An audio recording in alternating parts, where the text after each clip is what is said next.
Board of Trustees of the Lamar Consolidated Independent School District is called to order at 6:30 p.m. This is the regular monthly board meeting being held on July 27th, 2022. We have a quorum with all members present. Please join me in a moment of silence to observe as you feel appropriate.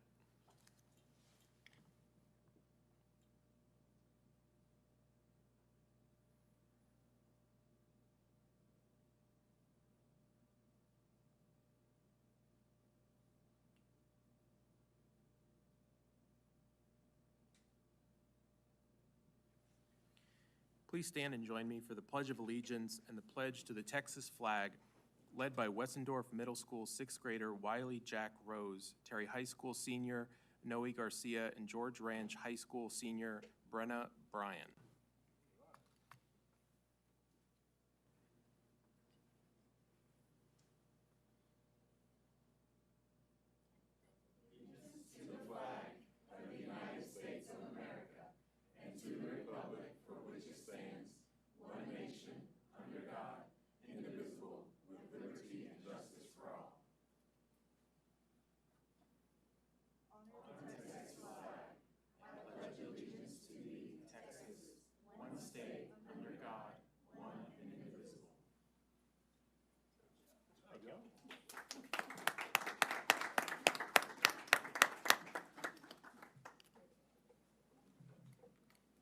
All right, thank you, Wiley, Noe, and Brenna. All right, Dr. Nivens, are there any recognitions or awards? No, sir, there are none tonight. Are there any introductions? No, sir, there are none tonight. Ms. Johnson, are there any public comments? Yes, sir.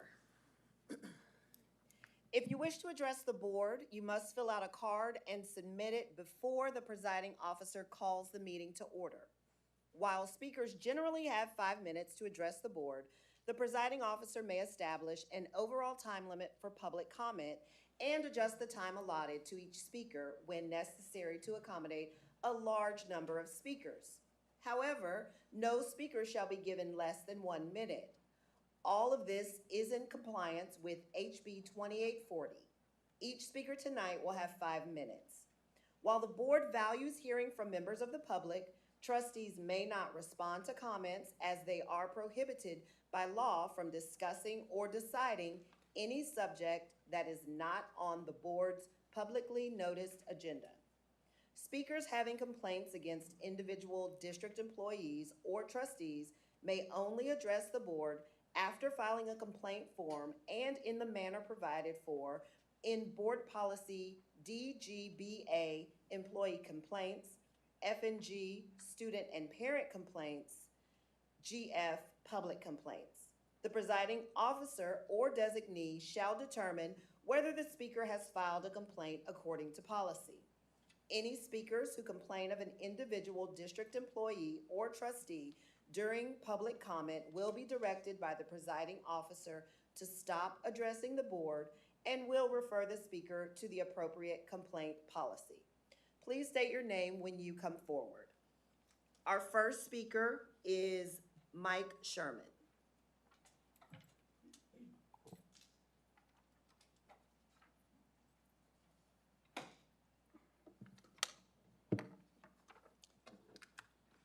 Thank you for your time today. I just want to start with introducing myself and just saying that I thoroughly enjoyed the 5 years that I taught in LCISD about 10 years ago.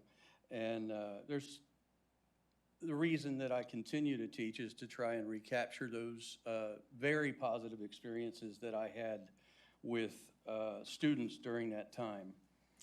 I believe generally that all of the teachers and administrators that I come across are good people. I have experienced the best of administrators. I have an understanding that mistakes are sometimes made and there is accountability that has to occur. I want to address this issue of accountability on a general level. We teach by modeling, and we're not perfect, but we're almost always held accountable.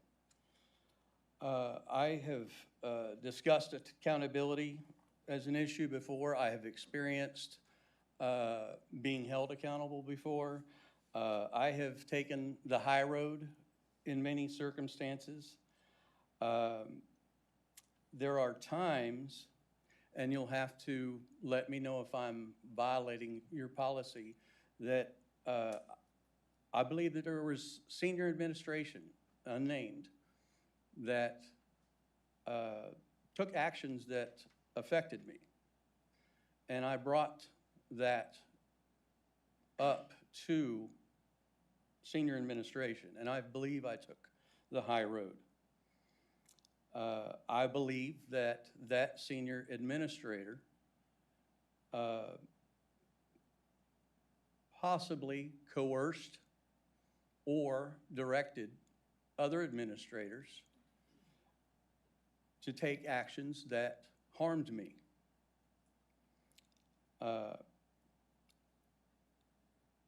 I believe that I tried to do everything after that that was taking the lightest road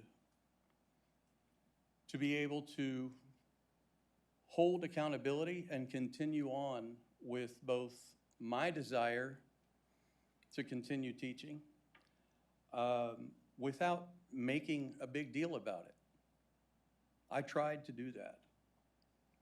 You just had a hearing, and I heard a lot of things being spoken about: ethics, integrity, public trust, expense of taxpayers.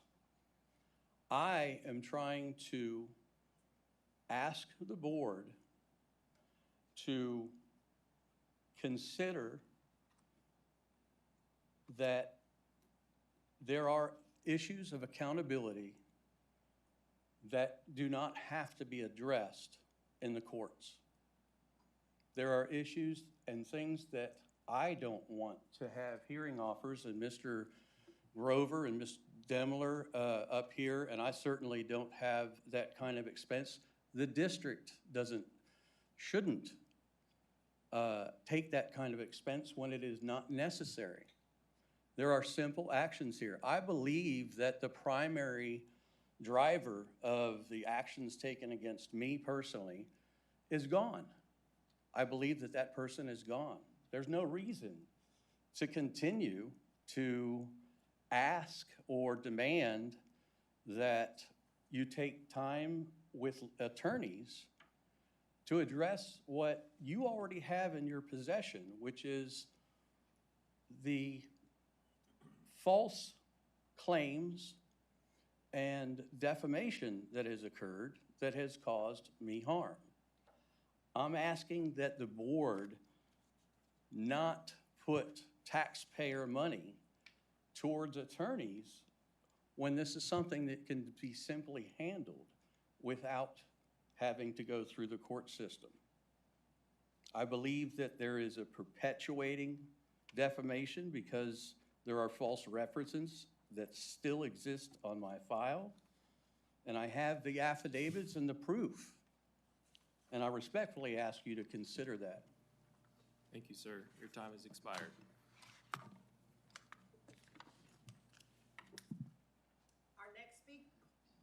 Our next speaker is Sarah Ryan.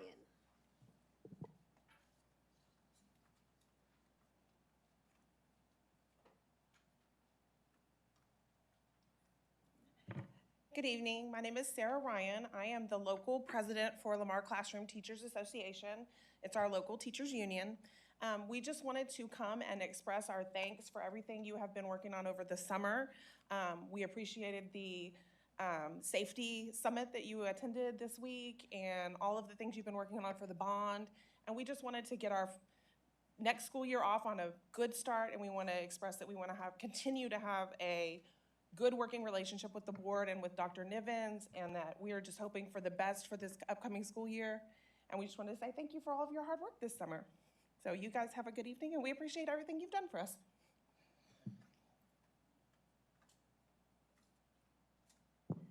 Our next speaker is Rebecca Clark.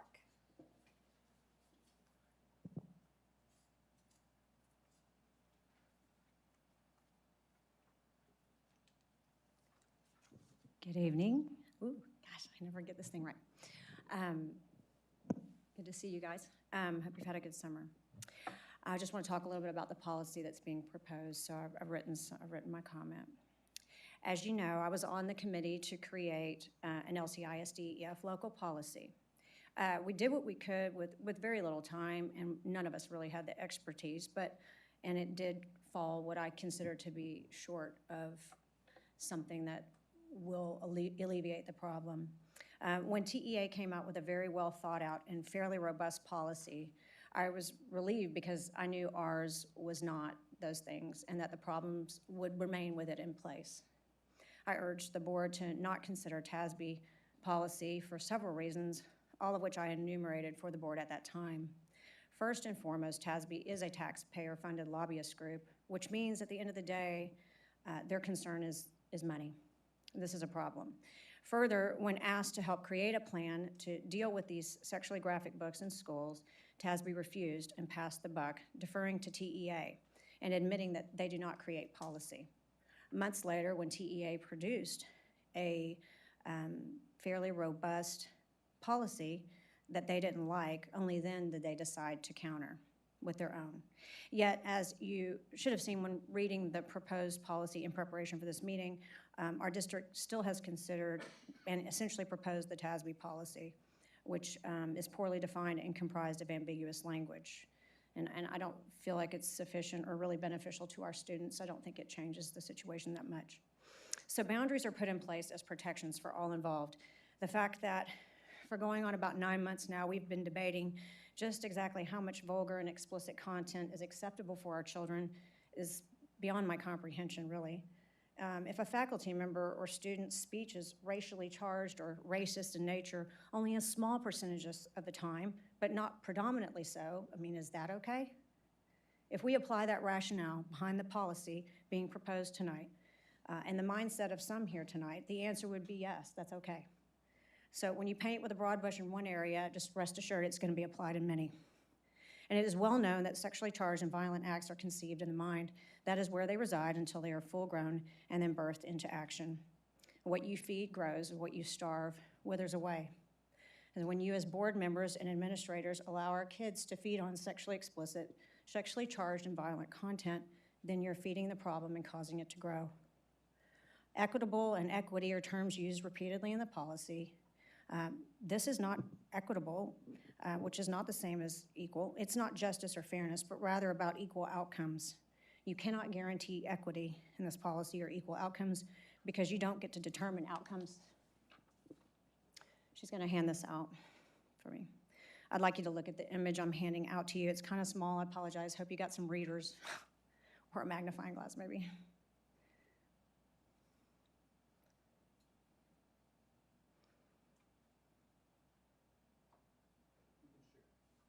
Oh, I'm sorry.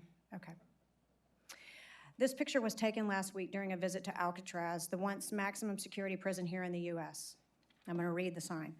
Because they were physically confined, most prisoners sought mental escape through books. Literate convicts read 75 to 100 books a year. The 15,000 volumes in the library included philosophy, fiction, and educational material. Books with sexual, violent, or criminal references were not allowed. Wonder why that is. More protections were in place for the minds of capital criminals than for the minds of our innocent children. The administration at Alcatraz understood the concept of unequal outcomes. Do you? They knew that what this content had the potential to do once planted in the mind and cultivated. Do you? Are you willing to risk these unequal outcomes because you fear what man may say or because you fear it may be a detriment to your future plans? Lawlessness begets lawlessness, so sowing the wind, you will surely reap the whirlwind, and I don't want our children to be the innocent victims of this. So I'd urge you guys to consider reevaluating the policy and perhaps making some red lines on that. I know that probably some of you guys will be discussing that tonight, so thank you. Our next speaker is Leo Cade Jr.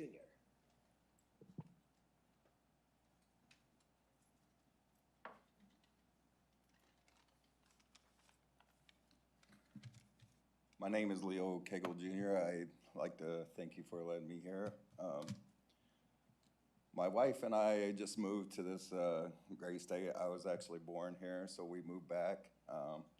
And we did our due diligence trying to find a school in the district that we were happy with, trying to find a house, buy a house where we thought the school was great and we were happy to be there, only to come to find out that the school was over impacted and that our kids were gonna be shipped somewhere else out of the neighborhood and with their friends that they're just trying to meet and everything else. So we live in the Lakes of Belterra area.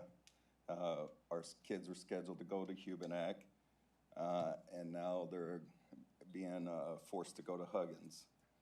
I try to contact to see like where we were previously from, if I could do an inter-district transfer, if I could talk to someone about, my daughter has special needs that are, deal with her hearing, unilateral hearing loss. And I was just told, no, that's the district policy. There's no and ifs or buts. And so, and I tried to find out a reason, got nothing. One time I was told that it was because it was the closest distance. Well, I did some research. There's other schools in the Lamar district that are closer, that, as far as I know, don't have a cap. Bentley's 5.4 miles away, Frost is 5.9. Actual Huggins is 7.5 miles away. So I don't find that that was a good answer to my questions. Everyone knows that to live here, you pay a good tax rate. You pay at least in a 3.12% area where I live. And so you look at the ratings. I drove out to Huggins to take my kids out there. I know it might be fixed before the start of the school year, but that's coming really close, and it looks worn down. The playground has yellow tape around the equipment. The basketball goals are ripped up. The front of the school has construction going on all around it, and you're having all these kids from a new area having to come into that, and it's disheartening. My wife, this is her first time coming to Texas, and she's just upset. And then we find out that there's no school daycare available on campus. And so we search around the cheapest school daycare that will pick our kids up after, because both my wife and I work. I work in the education field, and she works as a teacher, a nurse, and is $80 a month, or $80 a week for after-school care, which comes out to $320 a month. So that, plus you're putting another 28 miles you're driving each week just to go there and pick up the school and back. That's a lot of extra cost on a family that just moved here, is trying to get furniture and everything. It's a lot on any family right now during these times. So I would just ask that the board think about not always granting, but at least giving the option to see if a better option is available in the district. Whether it's because it's on our way to work and it would be easier, because we would be having to drop the kids off anyway. We'd have to pick them up either way we go. So I would just ask that instead of just being told that the board says, no, there's no way you're gonna have an option, that there might be a consideration to actually hear what people have. And that's my what I'd like to bring up. Thank you so much for your time. That is all, Mr. President. Thank you, Mrs. Johnson. Are there any board reports? Mr. Welch? Yeah, I took a much-needed break, as I hope most of the administration did this summer, since our last meeting on June the 7th. But one of the things I did go to is the SLI conference up in Fort Worth, and I saw a good friend of the district, Mike Rockwood. He and I ran into each other, and he sends his greetings to all of those who know him.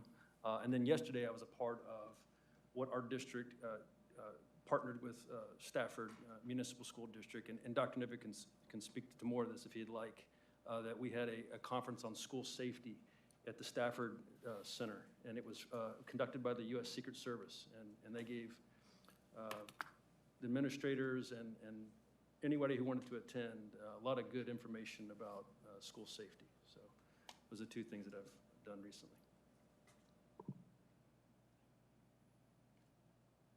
Ms. Danziger?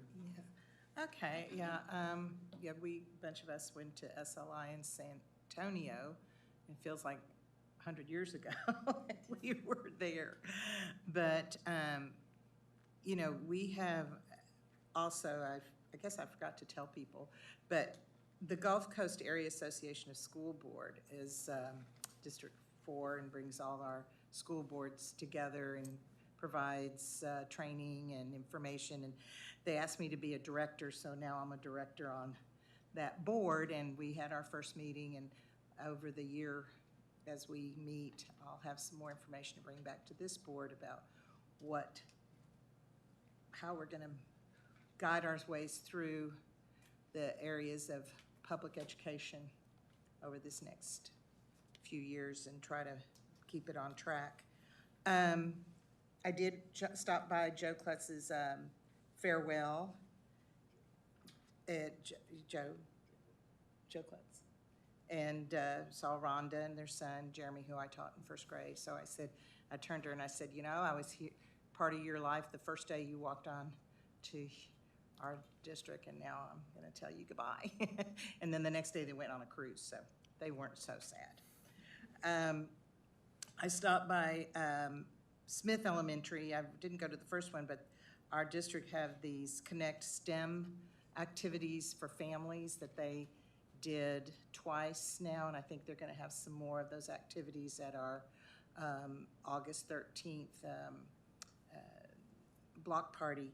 But I was so impressed with all the people from the district that were there, the students, the families, the activities they had set up, and the room that was making slime was packed. The room that had the alligator and the snake was not, but I was very impressed with the hard work, and it was, I said, it's only 2 hours. That's not enough time to do all the activities.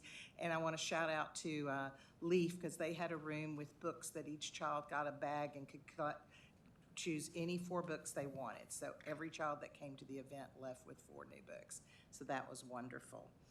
And I also want to remind people that Common Threads is doing right now their Hope on the Brazos. I've gone by there a few times, and they did 3 days last week, 3 days this week, and they're doing Tuesday, Wednesday, Thursday for the next 2 weeks. They're doing it by appointment this time so that no one's standing outside in the hot sun. I believe Alita told me that by tomorrow afternoon they'll have serviced already 1,000 students in our district, and with 2 more weeks to go. So if anyone knows someone that needs to get some volunteer hours, they're always looking for volunteers, and to go back to, I think there's Sign Up Genius that they can do it. But I'm very proud that we have that facility. It looks gorgeous, and the hard work that everyone does in that facility to get our kids ready for school.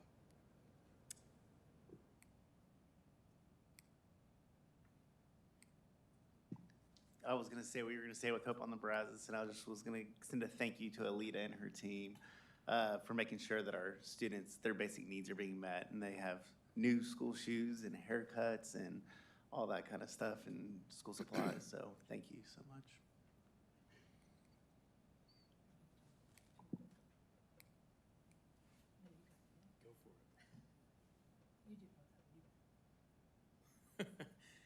We had an opportunity to visit two of our neighbors' CTE centers this afternoon. So we went to Alief ISD's CTE center, and we went to Fort Bend ISD's CTE center to see what they're doing, and really filling the needs not only for their students but also of the community. And so we're all very thankful for them for welcoming us in, and they took the time and were excellent tour guides, and so we appreciate them giving us that time. Yesterday, I also had the honor of welcoming 600 attendees to the Day with the U.S. Secret Service, and every administrator in the district attended, and I'm thankful to Dr. Nivens for his leadership and the entire team that was behind putting that event together, and on fairly short notice, and you wouldn't have known it. I mean, it was extremely well orchestrated and extremely important and timely content. So I'm thankful for them, and I'm glad to see that the district is leading the way on school safety. In our last meeting, you know, I'll say this: recent events have refocused our community's attention on school safety, and I know that I get a lot of questions about it often, and I'm sure that my colleagues get a lot of questions on it often. But for parents and community members and staff members that are maybe watching remotely or here in the room, it's one of the tough things to talk about, because by its very nature, you don't want to broadcast the security measures that our district is taking in a public setting. But as a parent of 3 kids that are in the district, parents need to know that when their kids go to school, that they're going to come back at the end of the day. So I did want to share a few thoughts on that matter. So the first is that there will be some information that will be coming to parents before the start of the school year about how we're keeping students safe. And I appreciate the work that the administration went into vetting that message. I'm always very hesitant to talk about school safety because I don't want to give anything up. And so all of this information was vetted by Chief Warren and Mr. Pollard and the school security and police department to make sure that the amount and the type of information doesn't jeopardize school safety in any way. So we should be seeing that soon and before the beginning of the school year. The second is that I'm a parent of 3 kids that are in the district, and all of us on the board have either children or loved ones or neighbors that are either attending a school or working in the district, and we understand, just like everybody that's watching, the concern for our kids and for our loved ones that are in the school.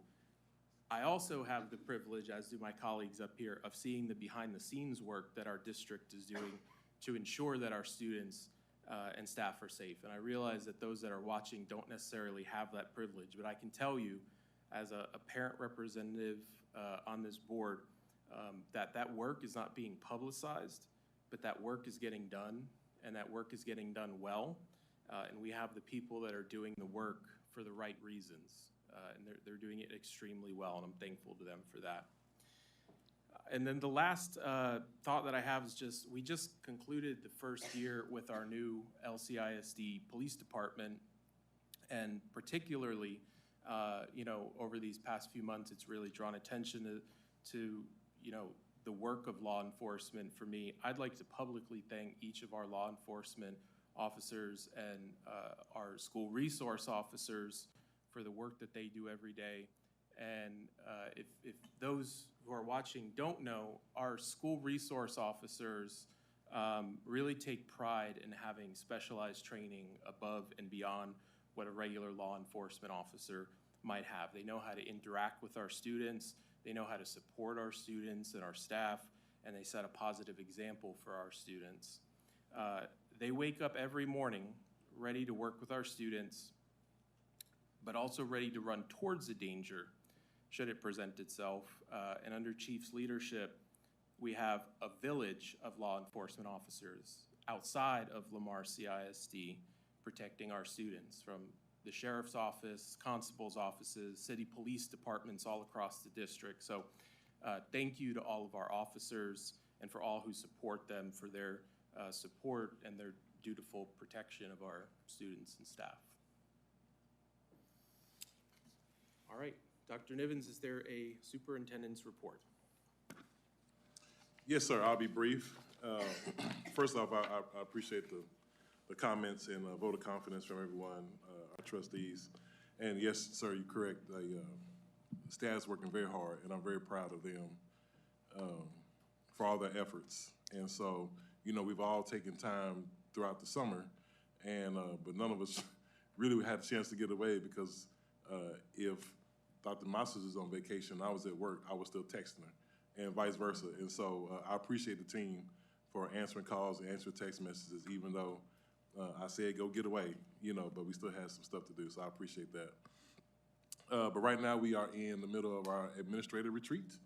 And so yesterday was our first day with the U.S. Secret Service. And so a day with the U.S. Secret Service, and it was an outstanding day. And even though I've been in this, dealing with school safety for 27 years now, I still learn some stuff. Yesterday, talking to the special agents, and it was a really good day for the team. And we had over 100 administrators there yesterday. And so it was really, really good conversation. And then today, we had a conversation with all of our district leaders, and we talked about our theme this year is Unboxing Lamar. That means we're going to do we're going to take some risks, do a lot of stuff differently, because what got us here won't get us there. And so Lamar is an A-rated district, but for us to be a premier district around in this nation, we have to do some other things and be a little bit more creative, be a little more innovative, and make sure that we're taking care of all of our students. Last thing is, you know, the school safety piece. You know, those that know me know that sometimes I just get a little fed up, and I just, you know, my filter doesn't work all the way, and I just say what's on my mind. And so yesterday, when I was being interviewed by one of the reporters for the school safety, I think they were asking me some questions, trying to get me to say some stuff. And I found out to say, you know, the problem is that everyone in this room, school safety has been a priority for us. And the unfortunate thing is that it took the loss of lives of babies and children, of babies and teachers, very most recently with Uvalde. But even in the past, it's taken that for that to be a priority for everyone. And I appreciate that it's a priority for everyone. And so now what we have to do is make sure this isn't something that dies in the morning. And so I have a mentor that tells me it's on the front page today and it lines the bird cages tomorrow. And so I don't want school safety to ever line the bird cages. That's not something that is a fad. It's not something that we deal with today and then tomorrow when it's not an issue, we forget about it. Because, you know, I made about a hair on my chinny chin chin, but I also have a son that's a graduate of Lamar CISD. And I just know how important it is. And when parents send their kids to us, when they send their kids to us, it's our obligation to send them back home the way you send them to me. If nothing else happens, I'm gonna get them in school, I'm gonna keep them safe, I'm gonna feed them, and I'm gonna get them home. If nothing else happens.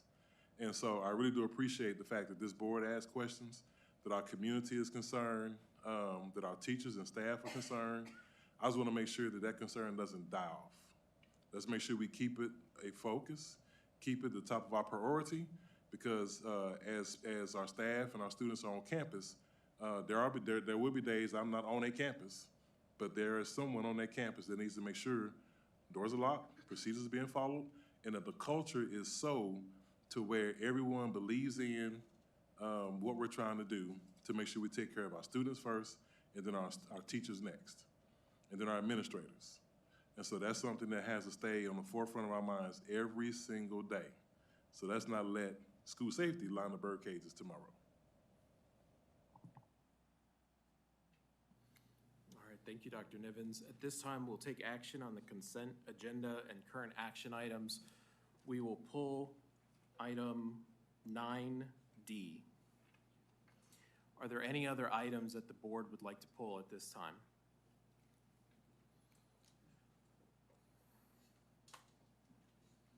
All right, may I have a motion to approve the current consent agenda and action items with the exception of item 9D?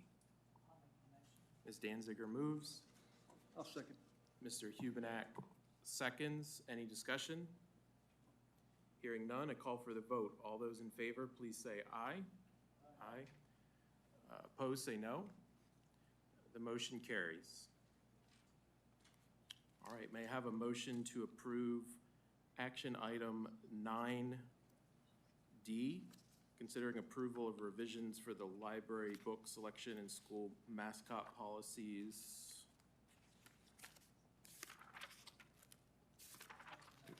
I'm sorry, and the motion, is your motion that the Board of Trustees remove current EF local policy and adopt EFA local from TASB and EFB local written by Lamar CISD, combination of TEA and TASB, and also that the Board of Trustees approve the revised CW local policy related to the approval of school mascots as presented? Yes, I will. Okay.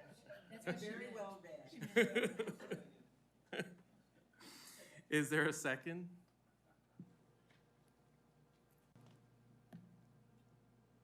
Is there a second for the motion Mr. Huben. to approve?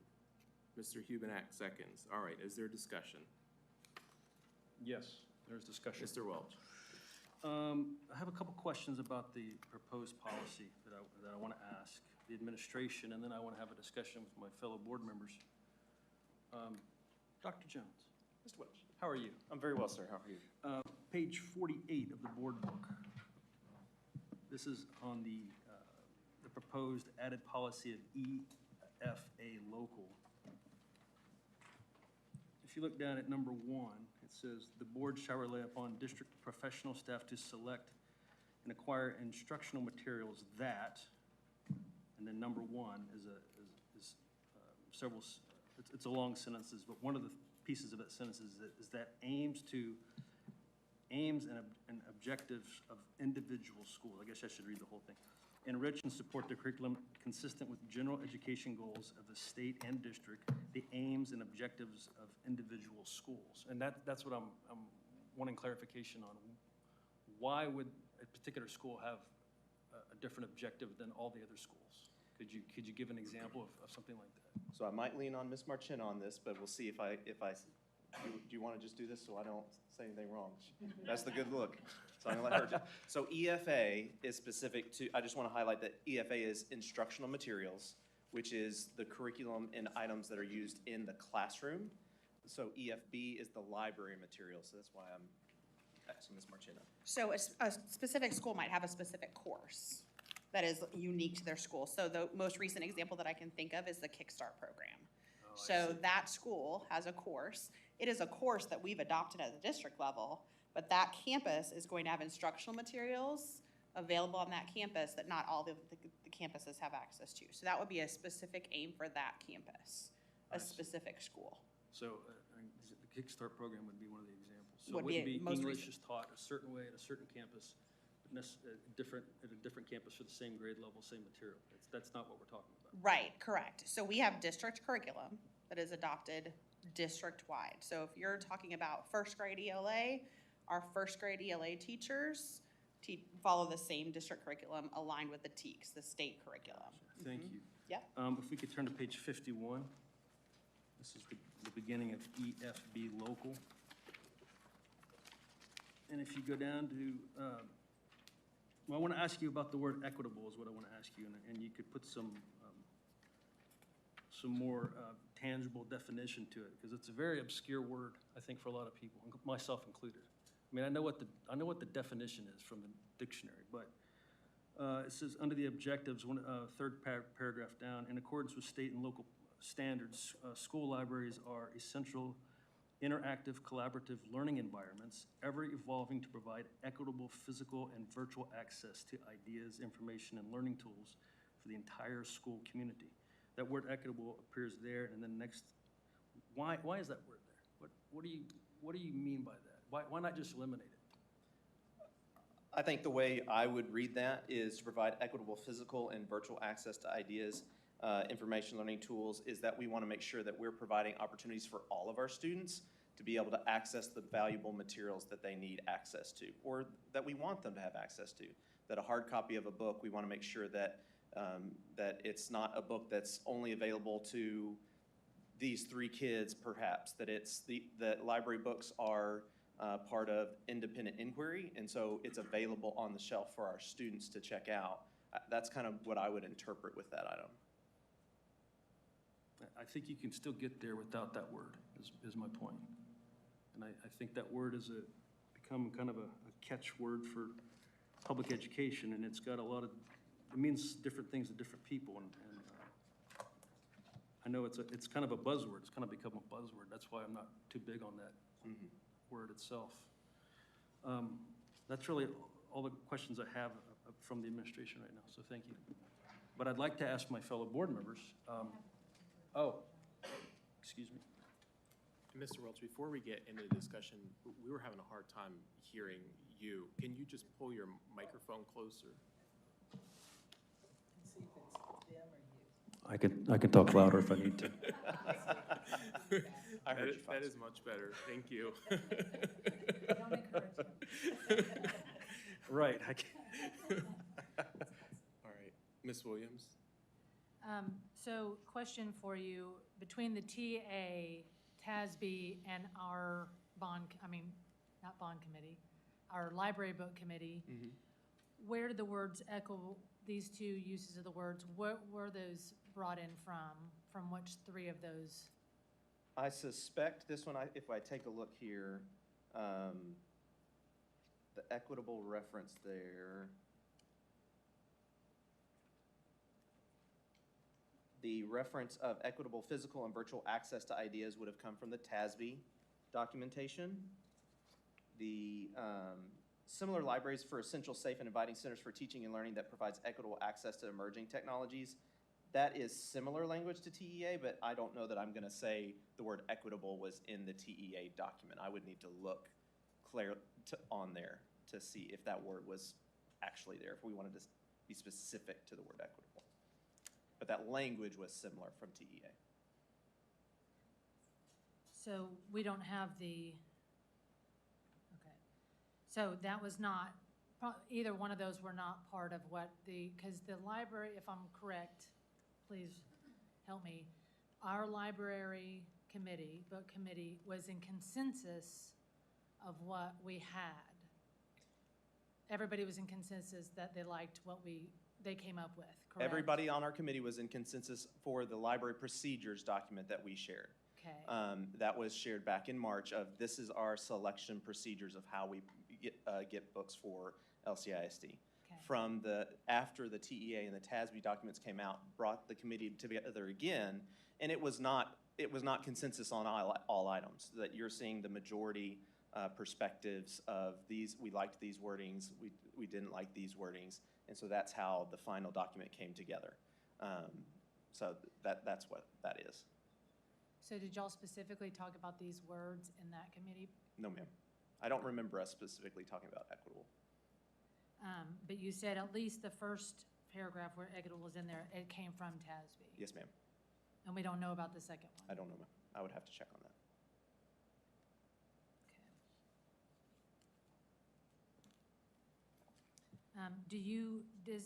If those two words were not in there, would they alter the intent of those paragraphs?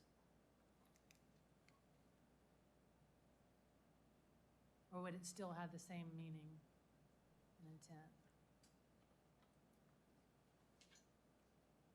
So ever evolving to provide physical and virtual access to ideas. So if we took out the word equitable, it would have no effect really on that sentence that you can see? My concern with that is I want to always make sure that we're emphasizing that we want to provide all of our students access to quality materials, no matter where their zip code is, what their experiences are. And that's where I think the word equitable is valuable, is to say, we want to make sure that we're providing really great material for all of our students. And it's equitable no matter who you are or where you're from or what school you're at, that we want to make sure we're equitable in that. I think there's a confusion with the word equitable and equality. Those two words are used, and I think to make sure everybody would get the same thing, that's when we're talking about equality. Am I right? So equal access. Equal access, and that's what we're talking about, is equal access. All students will get equal access, so that would be equality.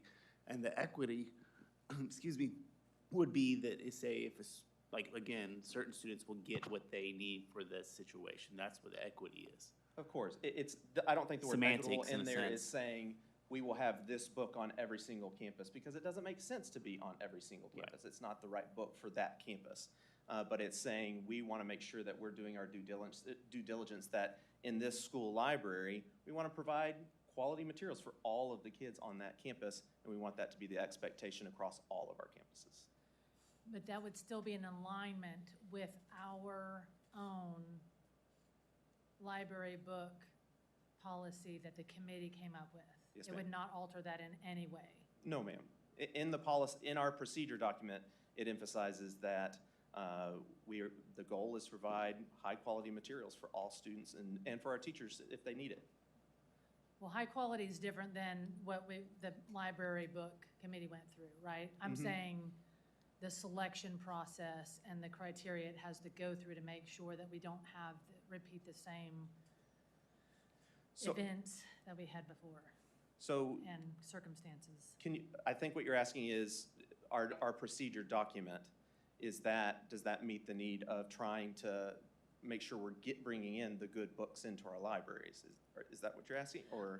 I don't want to do anything with this policy that voids anything that our library committee did. I don't want to take any chances allowing those books back in our libraries. That's what I'm asking.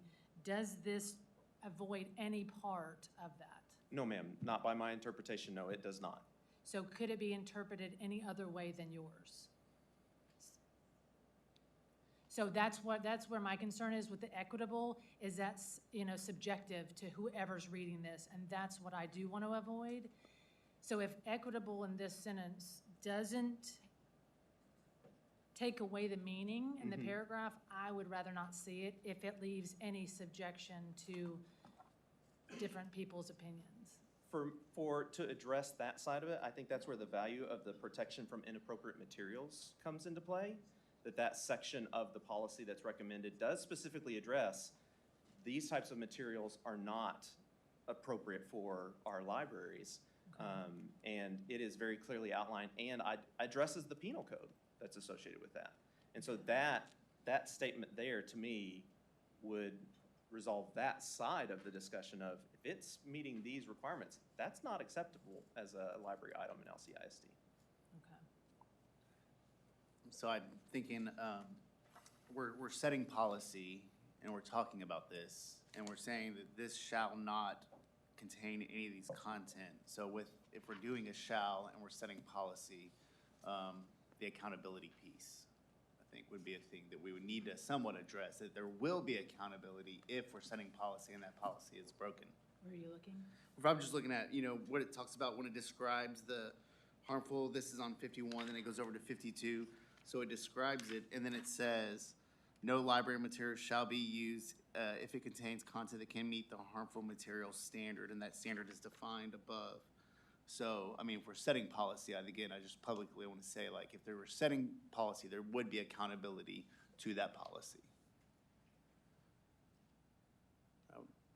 Just a thought. I'm getting hung up on something and I'm not really sure. In the section of, way too loud. In the section of inappropriate material, I'm just gonna, describes harmful material as material whose dominant theme is taken as a whole. And then goes on through 1, 2, and 3. Does something have to be, the dominant theme be inappropriate? Sorry, what was that? Does something have to have a dominant theme to be deemed inappropriate? The way I would look at that is, there isn't necessarily a set rule of, after you've said this word 3 times, okay, that's unacceptable. That's why it's written as, whenever you look at it as the whole, depending on what the material is, if that as a whole doesn't qualify as those 3 items, then it could be considered appropriate perhaps. But it could be that there's a single page in a document that page alone checks off these materials, and it's because of that is an unacceptable material for an LCISD library. Joe, I had the same concern when I read that, because I thought, with referencing the book that was read in this boardroom in November 2021, if anybody wants to go back on YouTube and find that video, from what I was told later, that was one page of that book. And it was describing two fictional characters having a conversation on the phone. I have not read the whole book. In my mind, as an individual, that one page disqualifies the whole book for a public school library, not a First Amendment issue, not a publishing issue, not a public library, a school library.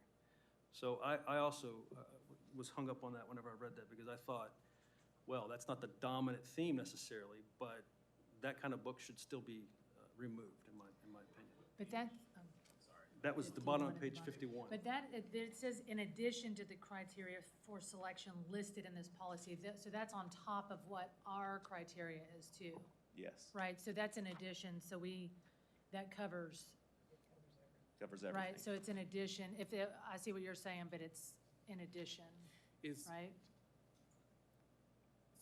Is that term material describes harmful material as material whose dominant theme taken as a whole and then has that list? Is that a definition that's pulled from the Texas Penal Code? Yes, sir. Okay. So that's not something that we could change. We're pulling that from the statute. Yes, if you change that, you would be changing what the law would say, Right. so, Right. yes, sir. Yeah, so the in addition is, yeah. So ours would take out, like our process is in addition to that. Yes, ma'am. So it has to meet ours plus the penal code. Yes, So ma'am. it's kind of double. Yes, ma'am.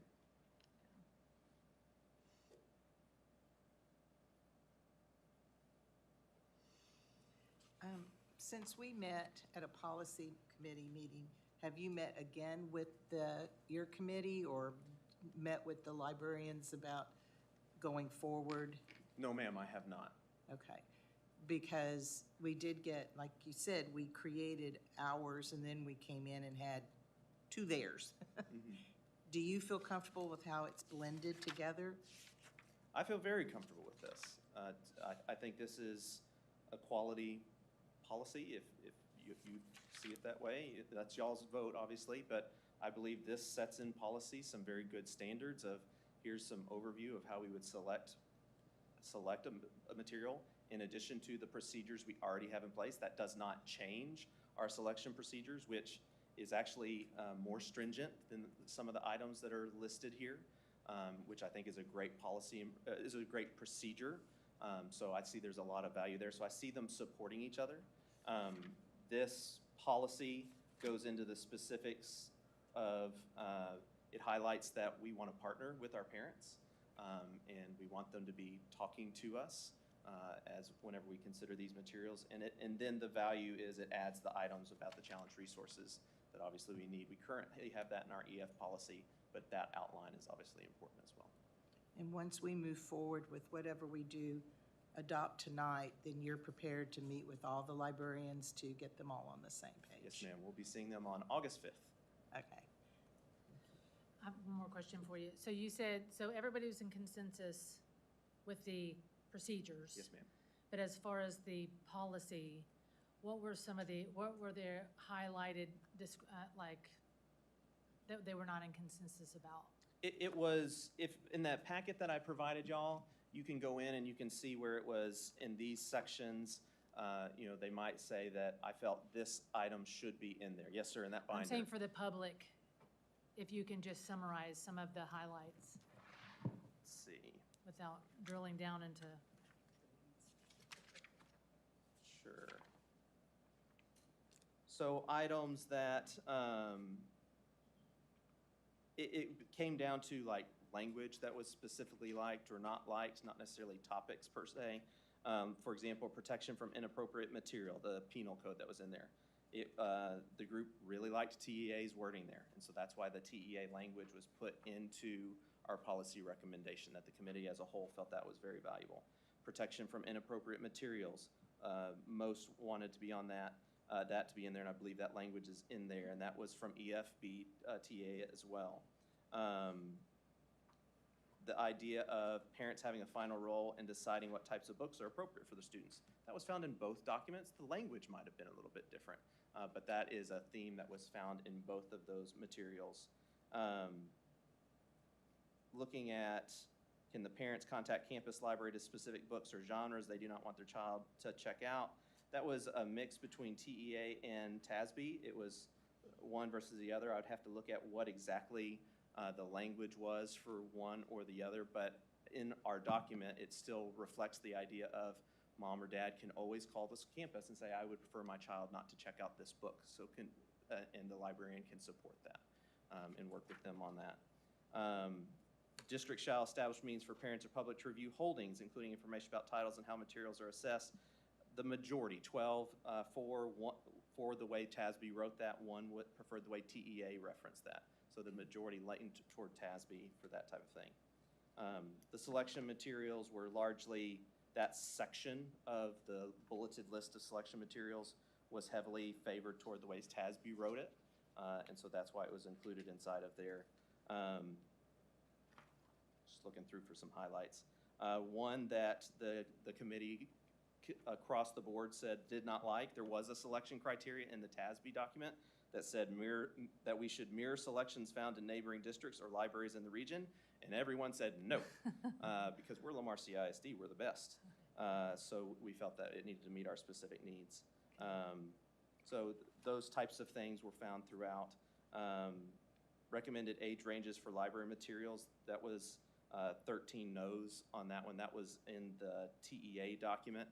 We actually had more stringent information in our selection procedure that was a little bit better defined. So that was something that we said our current procedure was better for that. Right, that's very helpful. I appreciate you just summarizing that for whoever may be the thousands of people watching right now, yeah. Thousands. Got to be hopeful, right? I mean, thank you, Dr. Jones. Yes, ma'am.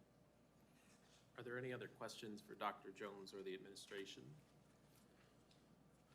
I might have one, but I want to talk to board members first. Okay.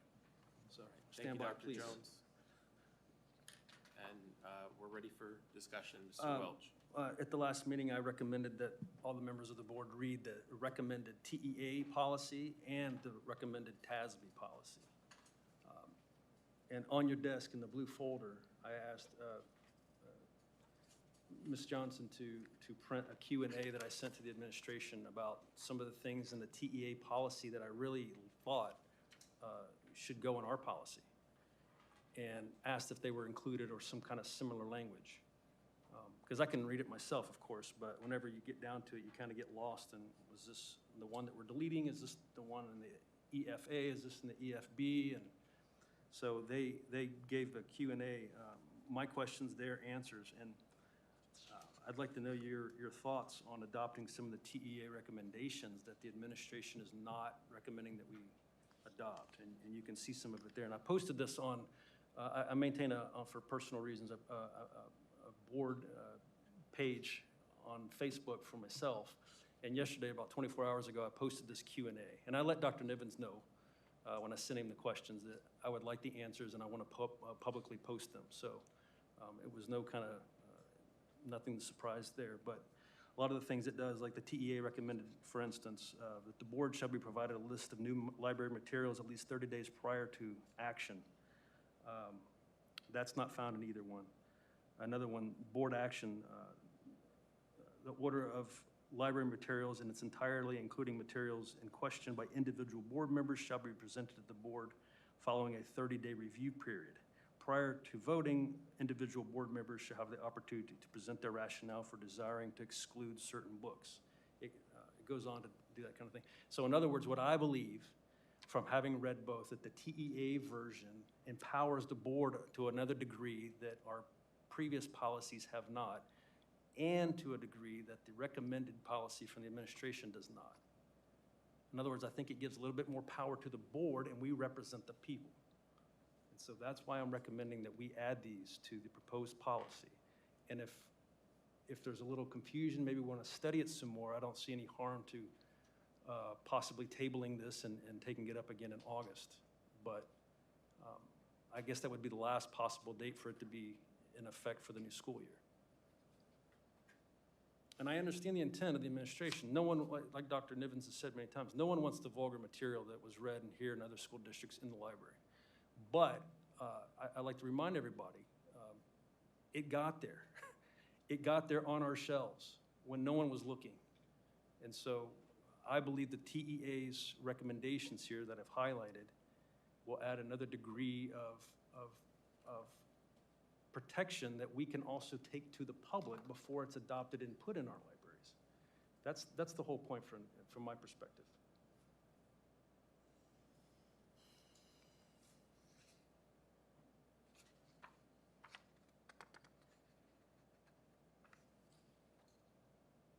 Any thoughts?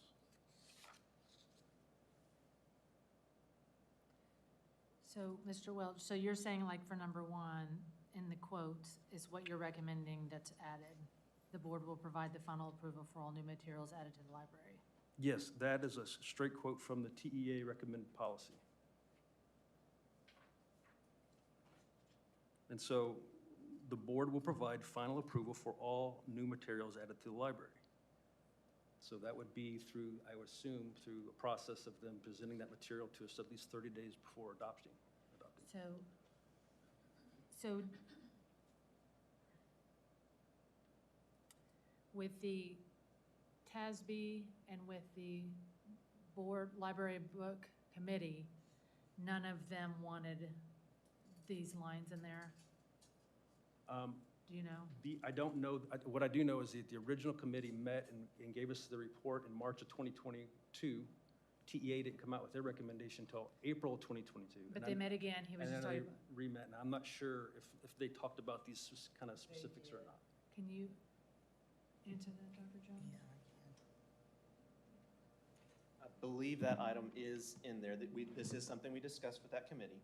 I want to make sure I've got the right numbers here.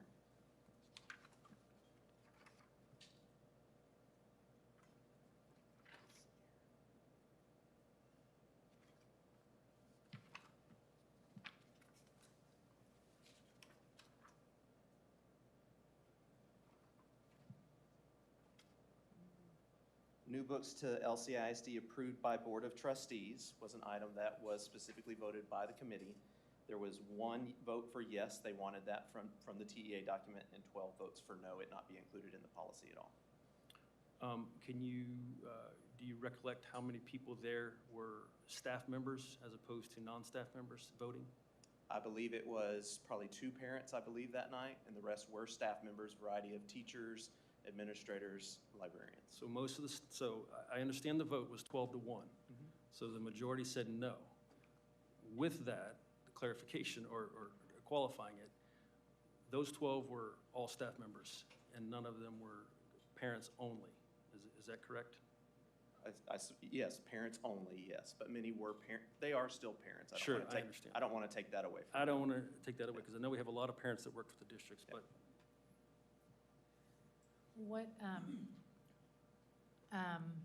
What was their rationale for not wanting the board to approve them? I think a big part of that is the logistics of working through that, understanding what our current procedure would be.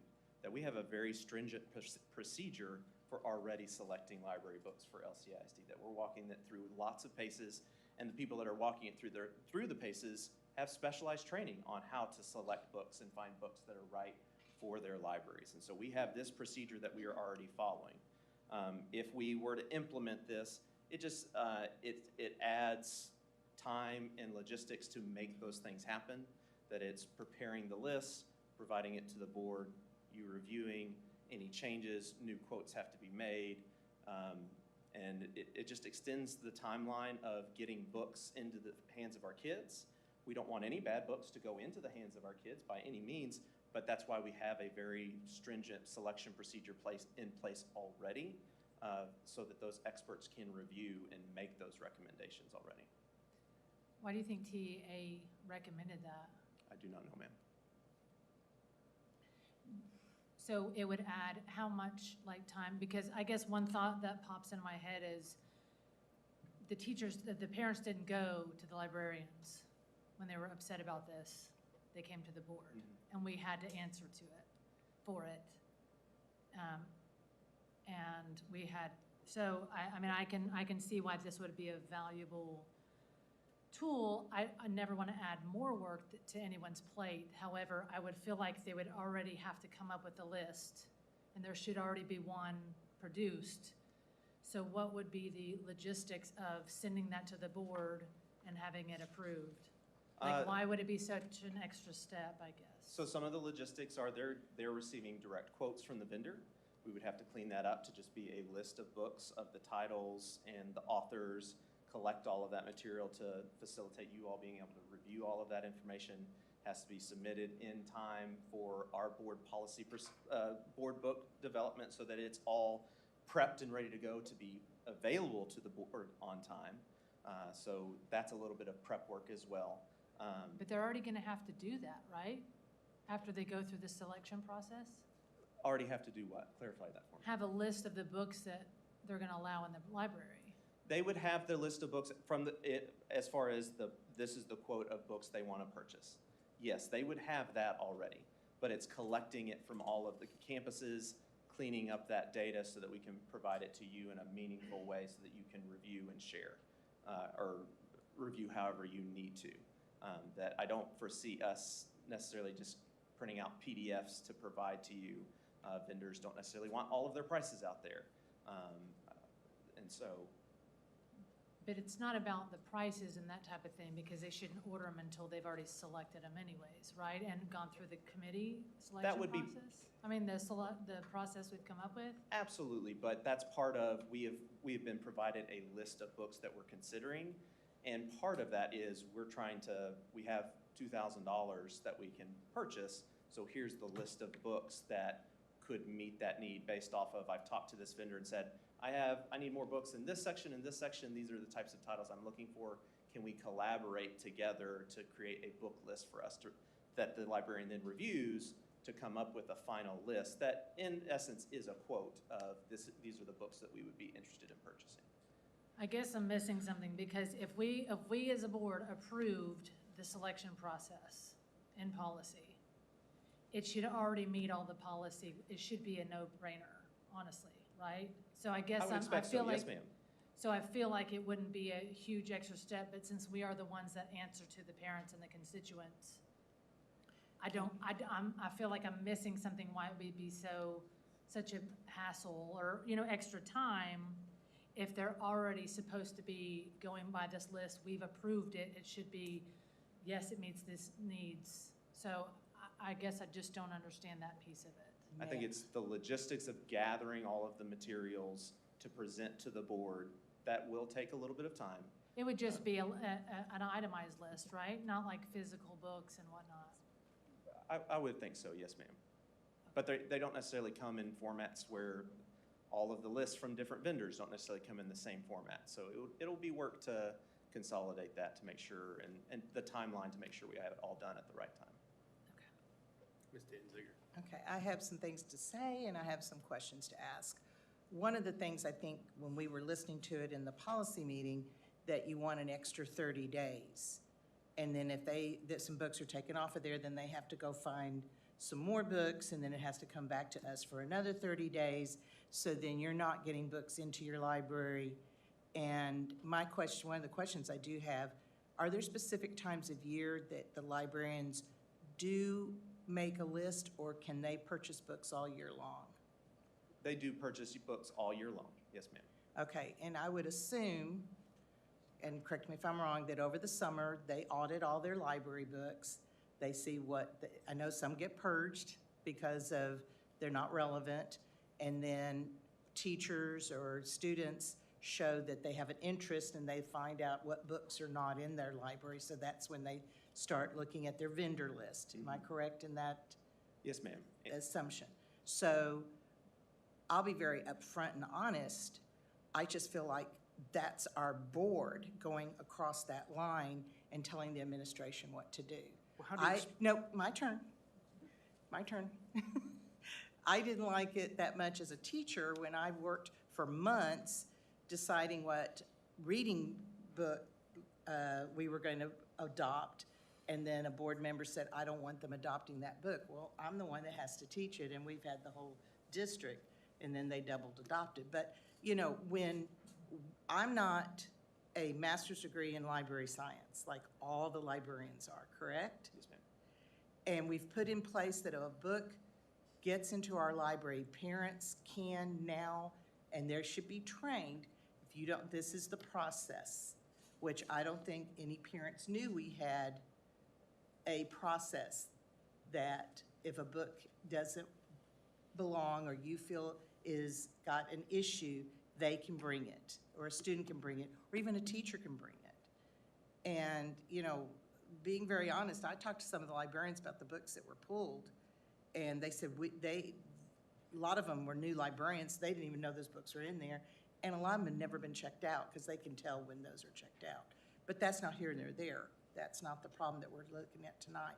I just worry that we are going to be putting more work on our librarians to find the books, to put into their libraries. If, like you said, you're right, it's just and I don't have a problem making a portal where they can put them on there that if we want to look at them and a parent wants to question a title, but I think if we have to wait 30 days and then vote, and then we say, but no, we're not going to let you have these 3 books, now you need to go find other books to fit that, then that's another 30 days. We're clogging that system of getting books into our students' hands. And I just think that the hard work that you did last spring and over the summer, and if it doesn't clean up the mess, if you see that things are slipping through, but I would think that every librarian now is on point because they know, and they're very upset too, that books might be in their library that are not appropriate. And because I've talked to many of the librarians, and you know, they don't want those books in their library either.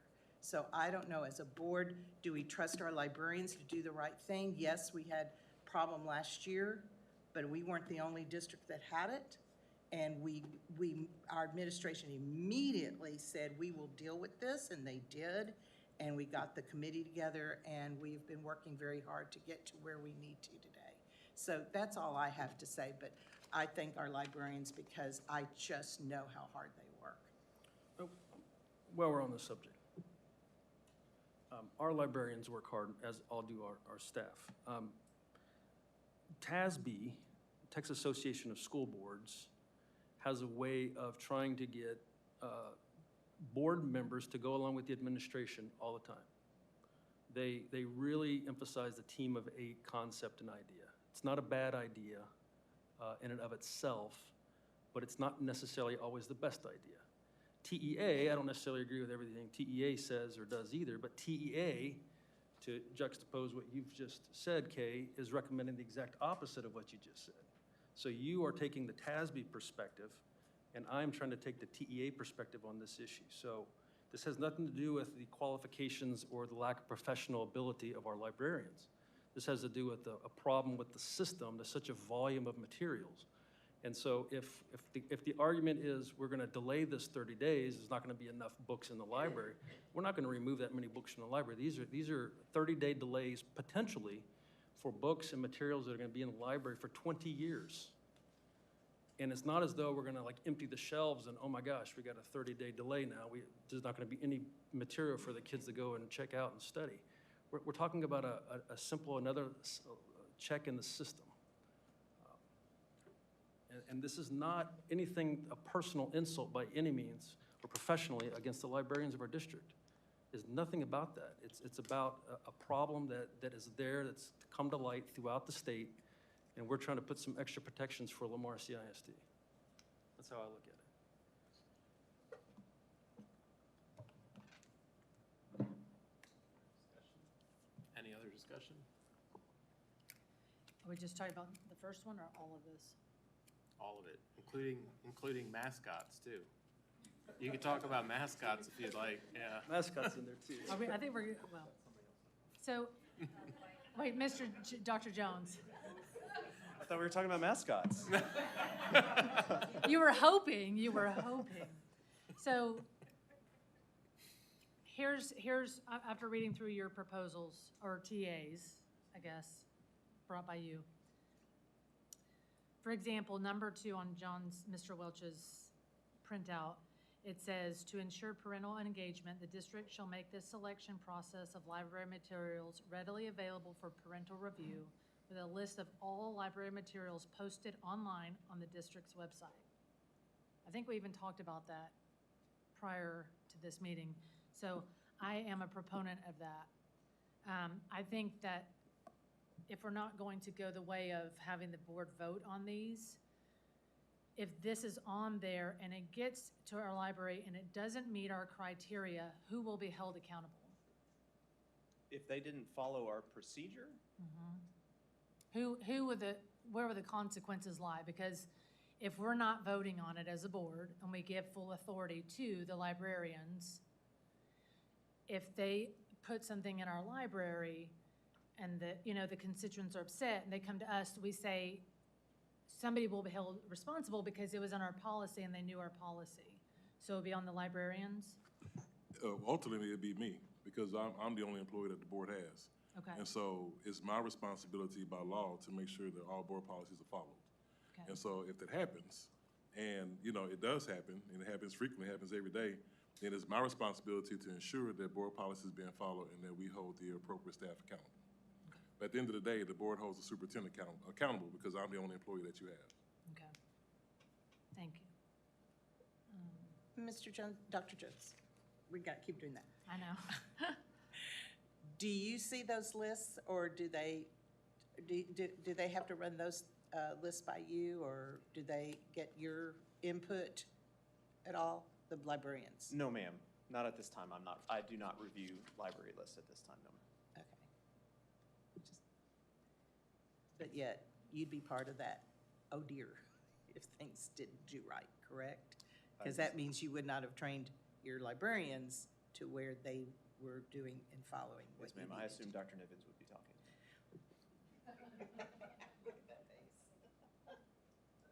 Let me say just one more thing on this issue. The recommended policy from the administration is not a bad policy. I don't think it's as strong as it could be, is my point. And I think if it passes tonight, it's going to be better than what has been there in the past. I think we can make it stronger, and we can bring a greater degree of accountability and more eyes to the process by incorporating some of the TEA's policies. Dr. Nivens. So the only thing that I'd like to, thank you, President Hunt, for allowing me to speak. The only thing that I would like to say is, nothing is 100%. And there's only one thing in my life that's 100%. There's only one thing that's 100%. And so even though, no matter what we decide to do, no matter what the trustees decide to do tonight, there's gonna be a hole in there somewhere. And so the ultimate plea is that, as I said last month, this is not an adversarial conversation. We all wanna make sure that we protect the innocence of our kids, but we have a process in place that vets books.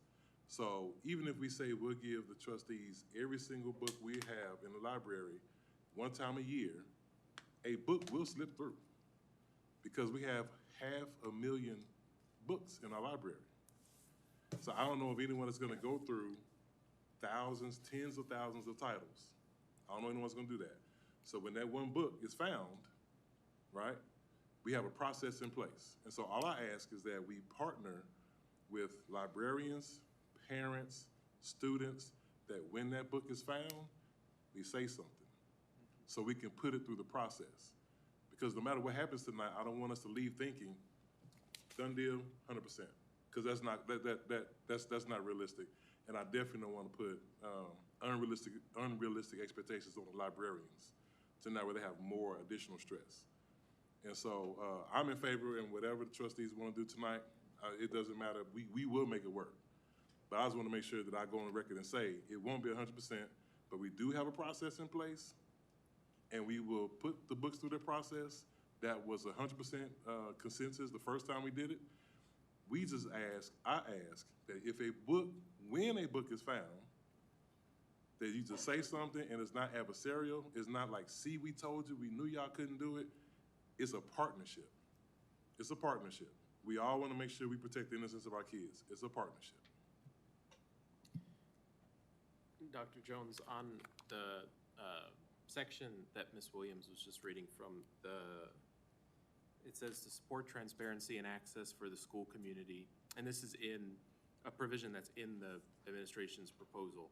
To support transparency and access for the school community, the district shall establish means for parents and the public to review holdings, including information about titles and how materials are assessed. Has the administration, are there specifics on what that's going to look like? Of course. So one big one is we will be sharing out with parents information about how they can review the online database of library books available to their student. They would be logging in with their student credentials, but they all have access to that information and they can see the full catalog of books that are on their campus. With our library management system, we also have the ability, it has the function of showing new titles. And so family can go in and see, here are the new titles that were added on the campus. So that's functionality that already exists and is ready to go. Working with the vendor of, is there a generic way that we can log in?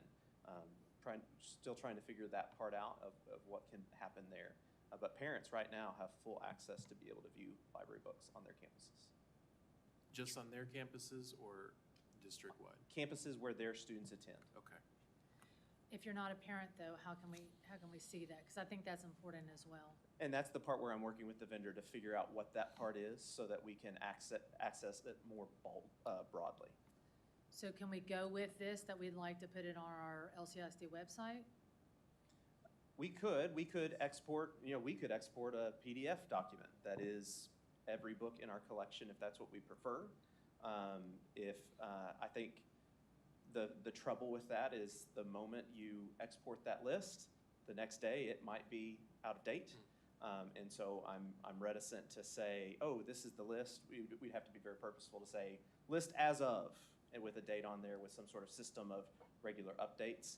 I still want to keep working with the vendor to how do we get a generic login piece, because I think ultimately that's the right answer, so that anybody can log in as a guest to view the catalog. So would that be on our LCISD website to review books? Here's the login kind of thing? Yes, ma'am. Okay, so somehow it would be on our website, access to the titles. Okay. Yes, ma'am. Or is there a way, even as a board, we could find a way to access a school, even though if we don't have a student in the, I don't know if we need a portal, but if I could go in and say, I want to see some of the book titles from whatever school, but I'm just a board member. Yeah, we could make that happen right now. I'm pretty confident in giving you access. That would be an in there. easier route right now. Right now, Than yes. trying to figure out a Yes. portal for everybody. But the plan is, I would like to see it for everyone. I Yes, don't want to ma'am. just, yeah, Yes, so ma'am. as long as that's something that is in the works. Yes, ma'am. I think that's important, yeah, Yeah. okay. Ms. Brunzell. First of all, I wanted to thank the committee that worked on this, because I'm sure it was a labor of love. I appreciate that. I had a hard time finding somebody to serve on the committee. I had to get help finding somebody. Nobody wanted to do it in my area, so I had to find some help. Personally, in my opinion, I don't want to have final approval of the books that, like final approval of all new materials as a board member. I mean, that's got to be a bazillion books, so I might have a list of them, but I'm not going to read them. So I don't know what I would do with a list of them, personally, my own opinion. But I think it would be very nice to have them on a website, on the district website for anybody to look at that might be interested. I think that would be a great opportunity for parents or non-parents to be able to look at that. I think that would be great. So if that could be included in our policy, whatever we end up adopting, I think that's a great option. So that's my opinion. That's my input on it. So that's that's where I'm gonna leave it. So, trustees, one thing, you know, we have board policies and board regulations. And so, after tonight, after the board approves the policy, then the administration will create a regulation on how we will implement that policy. And so if, you know, if the board doesn't want to put that in policy, we can make a regulation that says we will have a space on our website where we will list out the books, and we will say the day, you know, as of whatever day. We can create a regulation for that. And so that doesn't have to be anything that's long, yeah, it doesn't have to, don't have to amend the motion or anything like that. But that is something that we can do as far as how we implement the policy. And I echo what Dr. Niven said. There will be a book or many books that get through, they will get through, you know, something's gonna get through, and it shouldn't be a, we gotcha. It's just gonna happen, you know. So I think that we're gonna do a good job in implementing this, but it's gonna happen. So it's just gonna happen, just like everything else. I just had one more thing to say. I'm sorry. One more thing to say. I just want to say that I know our librarians and our teachers do not wake up every day and say, what's the worst thing I can do to kids? I know they don't do that. I know they get up every single day, blood, sweat, and tears, tired, making sure that our kids are in the absolute best environment. And so that's why we have this process in place. And so again, I just want to reiterate that when the book is found, that is not an I got you, as Trustee Brunzell said, but it is, you know, here it is, school district, we're gonna let you know. And once that person reports that book to us, if you don't see any action immediately within 24 hours, that's when I will come and say, we made a mistake, we have to fix it. But I'm putting my name on the line because I trust our librarians that much, that if something happens, I know we will act on it swiftly because they get up every single day to make sure kids are taken care of. I know they do. I know they do. All right. Is there any other discussion, or are we ready for the vote? All right, I'll call the vote. All those in favor, please say aye. Aye. Opposed, say no. No. All right, the motion carries.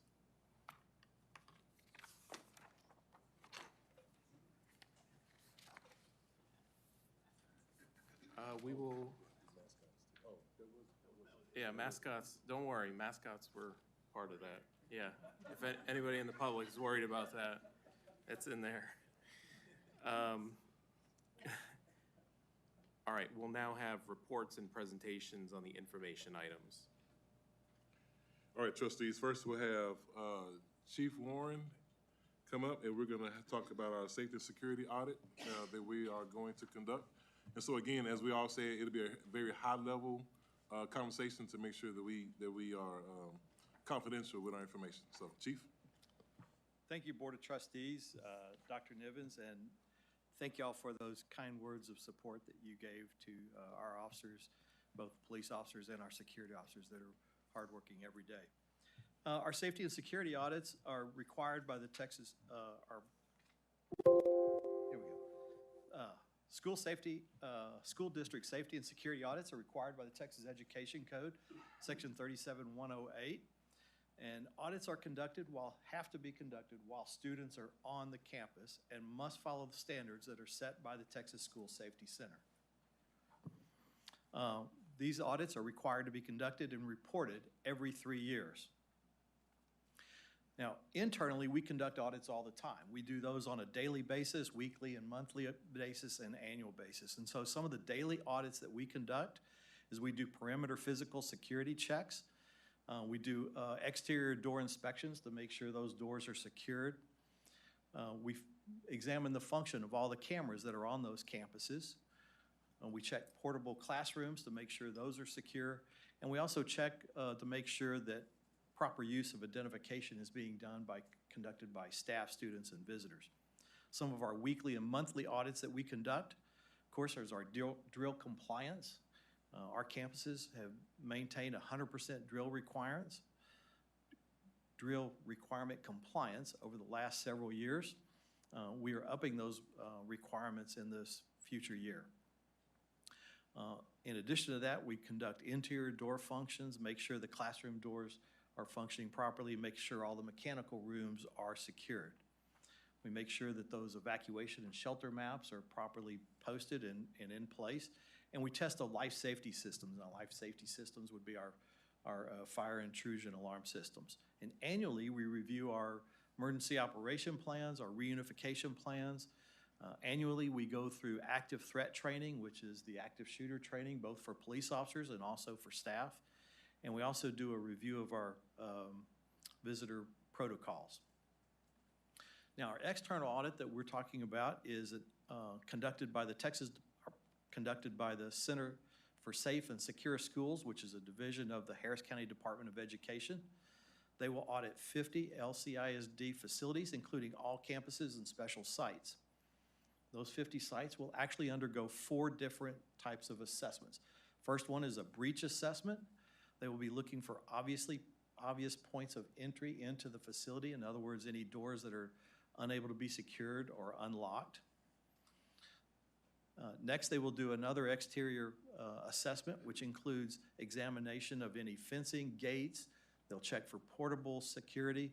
They'll look for lighting, proper lighting on the site, signage, and of course, they'll also check to make sure that we have security surveillance systems on the exterior of the facilities. Internally, their assessment will include, again, surveillance cameras for our facilities. We have complete surveillance security systems in all of our facilities. They will check to make sure classroom doors are secured during instruction. They'll check to make sure the mechanical rooms are locked, and they'll also make sure that our kitchen and lab supplies are properly secured and stored properly. The last assessment, of course, is a policy assessment. Here they will conduct interviews of campus administrators. It's a pretty extensive interview to make sure that the campus is aware and following all the district policies and protocols that we put in place and push out. In addition to that, they will also do random interviews of campus staff while they're conducting their inspections. They want to make sure that not only is the administration aware of those policies and procedures and know what to do, they want to make sure the staff are as well. The timeline for completing these audits for the summer school is August of this year.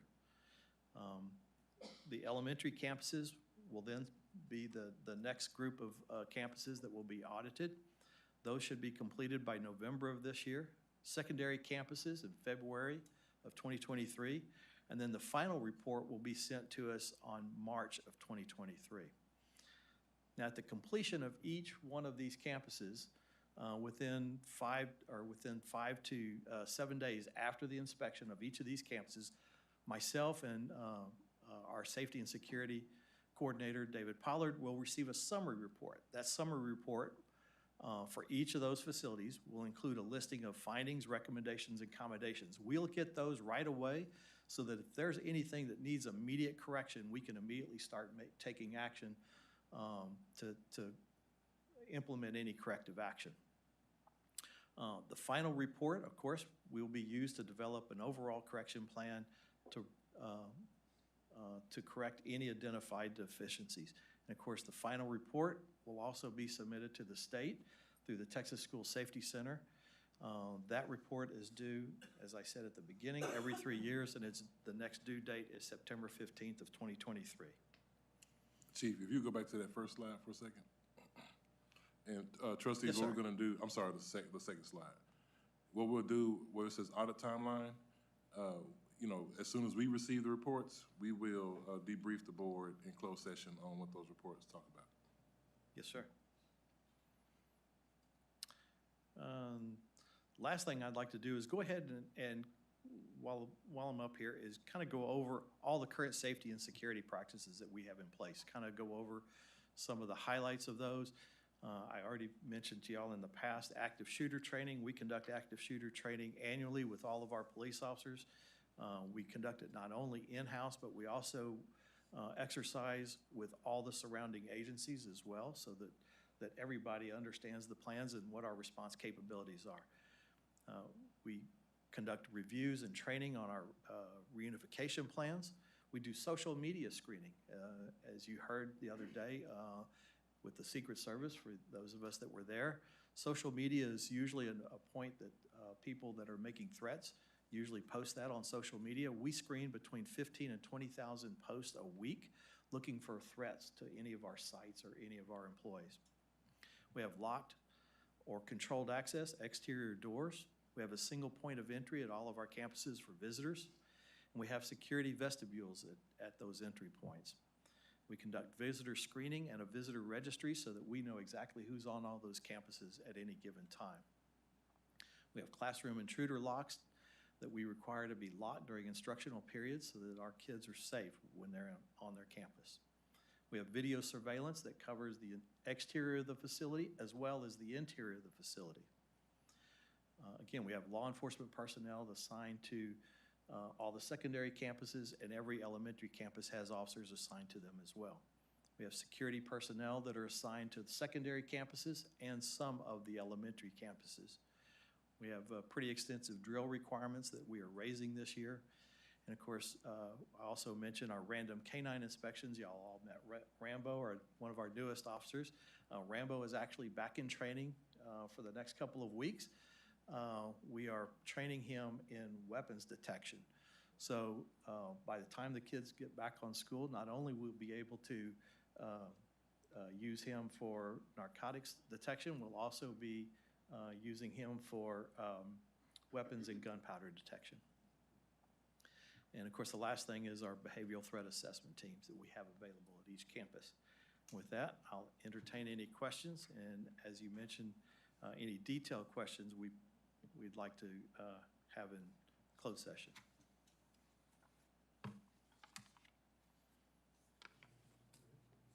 Thank you, Chief. Thank you.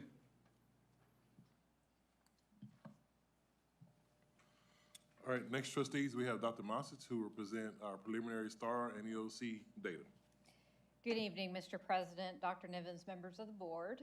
I will be providing you a STAR and EOC performance update based on preliminary performance data from the May 2022 STAR and EOC testing. Once again, this is preliminary performance data, and TEA will release official data and accountability ratings on August 15th of 2022. An update will be provided at the August board meeting. My goal is to take you on a short journey, beginning with the 2019 pre-pandemic performance of 2019, to where we were in the midst of COVID and coming in and out of virtual instruction, to where we pretty much landed going into this school year, where it was somewhat normal. As I said, somewhat normal. I want to remind you guys of three different things. The master's level, once again, is that students performing this way. Students scoring at this level are 75% likely to finish their freshman year in college without remediation. So that's a 30% is our goal, is a 30% master's performance.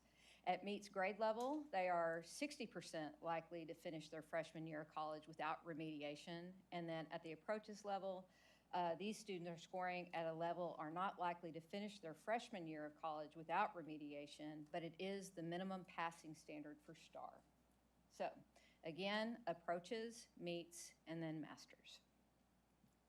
As you see in this, we rebounded when we look at ELAR performance. This is a collective whole from third grade all the way up into 12th graders who are still taking the test.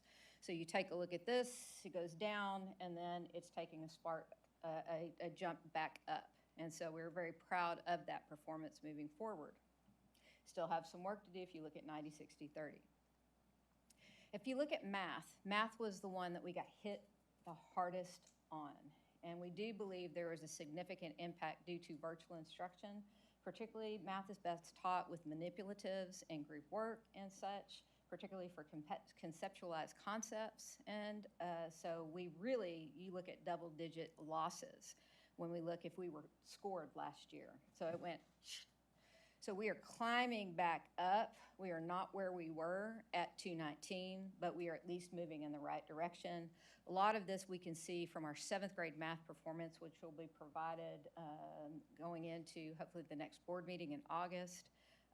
And we are going to have a keen focus on 7th grade math this coming year. As you look at science, again, science is best taught in labs and to be able to implement concepts. And so as we were here, again, we shot down, and then we are slowly climbing back up. A significant change we've made this year is hiring of a K through 5 science coordinator so that we could have more of a support at the K through 5 levels as we teach science and then curriculum response. As you look at social studies, we didn't see as much of a hit with social studies. I mean, we did at the -4 for approaches, kind of like this, and then it was like a little bit up. And then we kind of have bounced back a little bit. We feel that the 8th grade performance currently right now has had a great impact on that. So that's going to be, is not totally awful, but we have some things that we need to focus in on with 8th grade social studies, excuse me. Reminder that A is exemplary, B is recognized, C is acceptable, and D is in need of improvement, and F is an unacceptable performance. So currently right now, if we were to predict, and this is all of our district calculations from last year, in 221 at Domain 1, that would mean that cut score of students performing, we were at an 86 last year, 82. This year with our calculation, we're at an 86, which is a +4. If we looked at last year, we were at an 80 with Domain 2, which is growth of our kids. This year, we are at an 82. Domain 3, closing the achievement gap, we are calculating an 83, at 89, so an increase of 6, and then an overall rating from an 82 to an 89.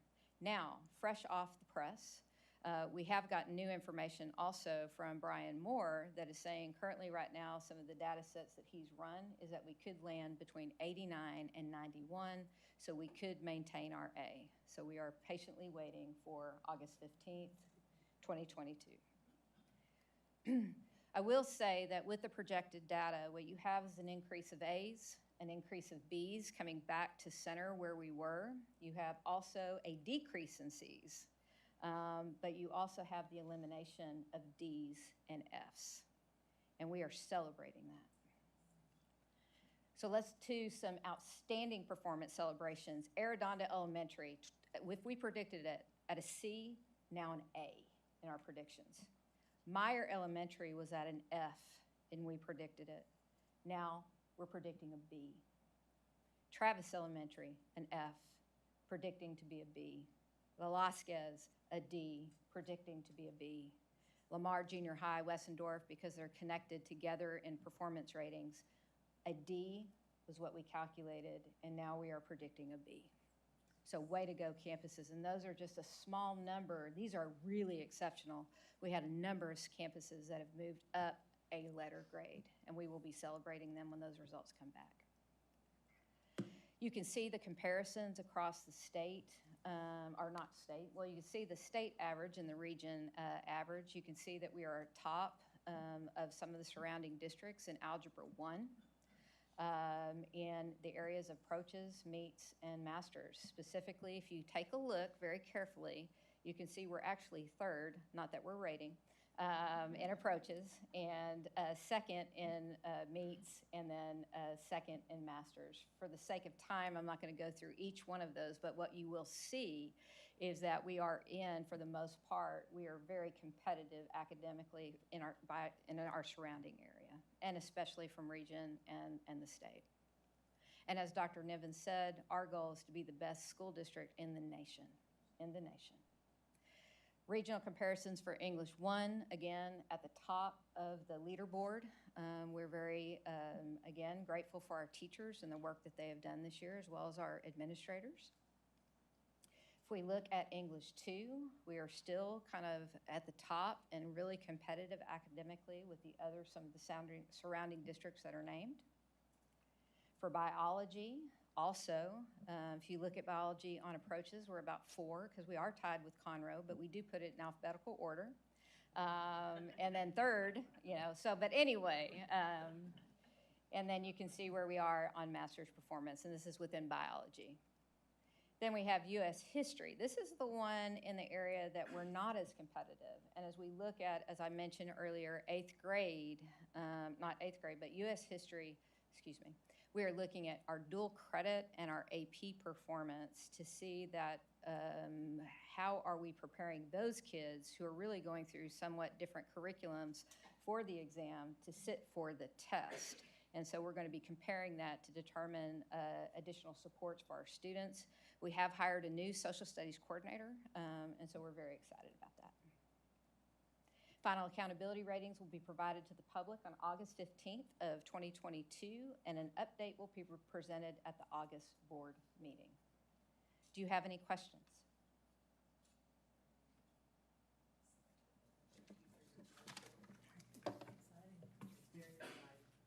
We are very excited.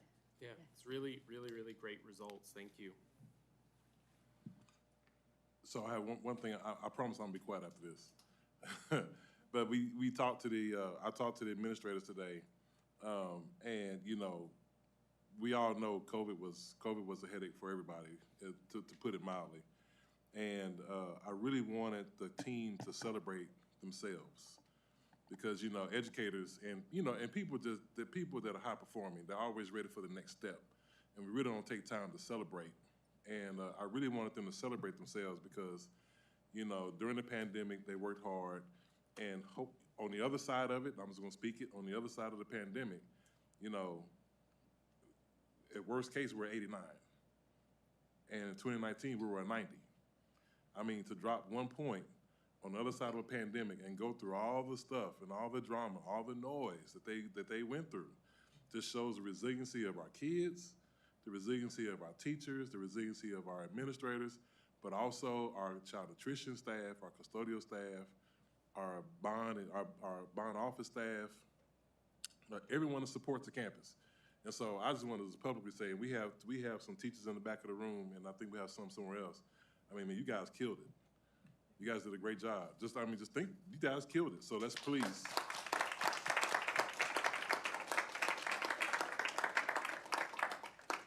But even with that said, ladies and gentlemen, Lamar can be a premier district in this nation. We can be, and we will be. Do you think we're going to need to wait until August 15th to know about that last data set? Yes, sir. Okay. Yes, sir. Just to make sure, because you know Brian is a wizard, but you know he's not perfect. And although his data is very reliable, we want to wait. We want to wait until TEA gives it that final stamp before we say definitely what we are. But I know at the very least we'll be at 89. So. Next, we have a bond workshop. We have Mr. Buchanan.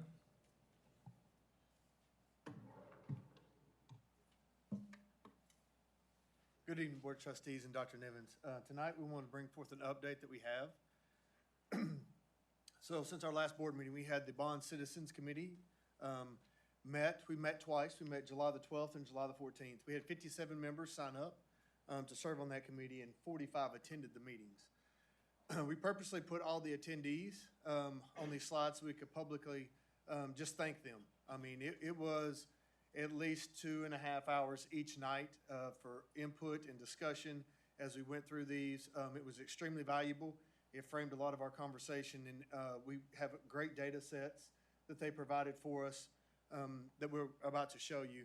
Just to give you a preliminary, one of the things that we told them, and we learned from a couple of other committees that we've held publicly, was that we voted as a preliminary vote at the beginning of that second meeting, and then we had a public discussion. So we got to discuss everything after they saw the temperature of the room, and then we took a final vote at the very end of the meeting after the discussion was had.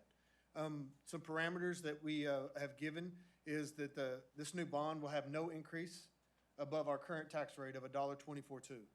So I just want to re-emphasize that. We will not increase our total tax rate above our current tax rate of $1.242. The other thing is after, one more time, third time, our tax rate will not increase with this bond. Our total tax rate will remain the same at $1.242. It's a little hard to say 24.2 at the end.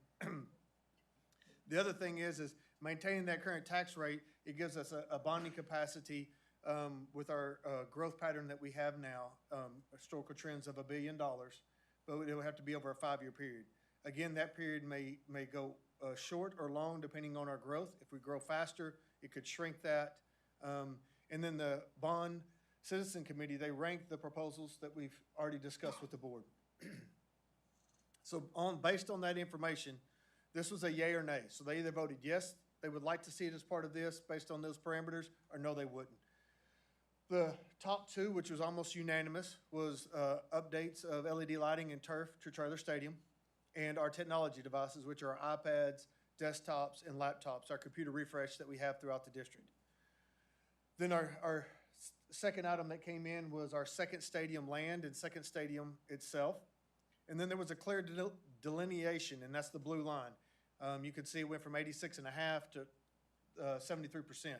So there was a clear drop-off after that second stadium to the practice pools, the Performing Arts Center, and the land for the Performing Arts Center.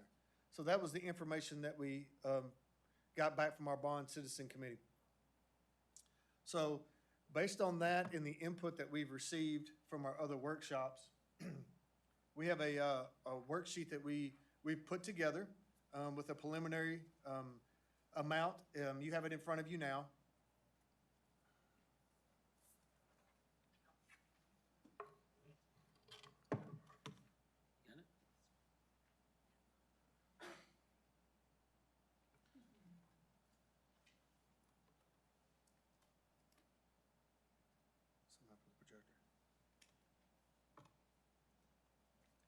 The longest 5 seconds of my life.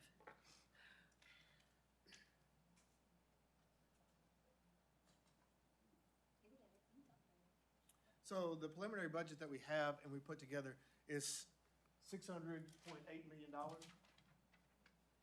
So that $600.8 million includes elementary schools number 35 and 36, the 500-seat addition at the 5 high schools, middle school number 7, 4 elementary sites, 2 secondary sites, portable buildings for the summer of 23-24.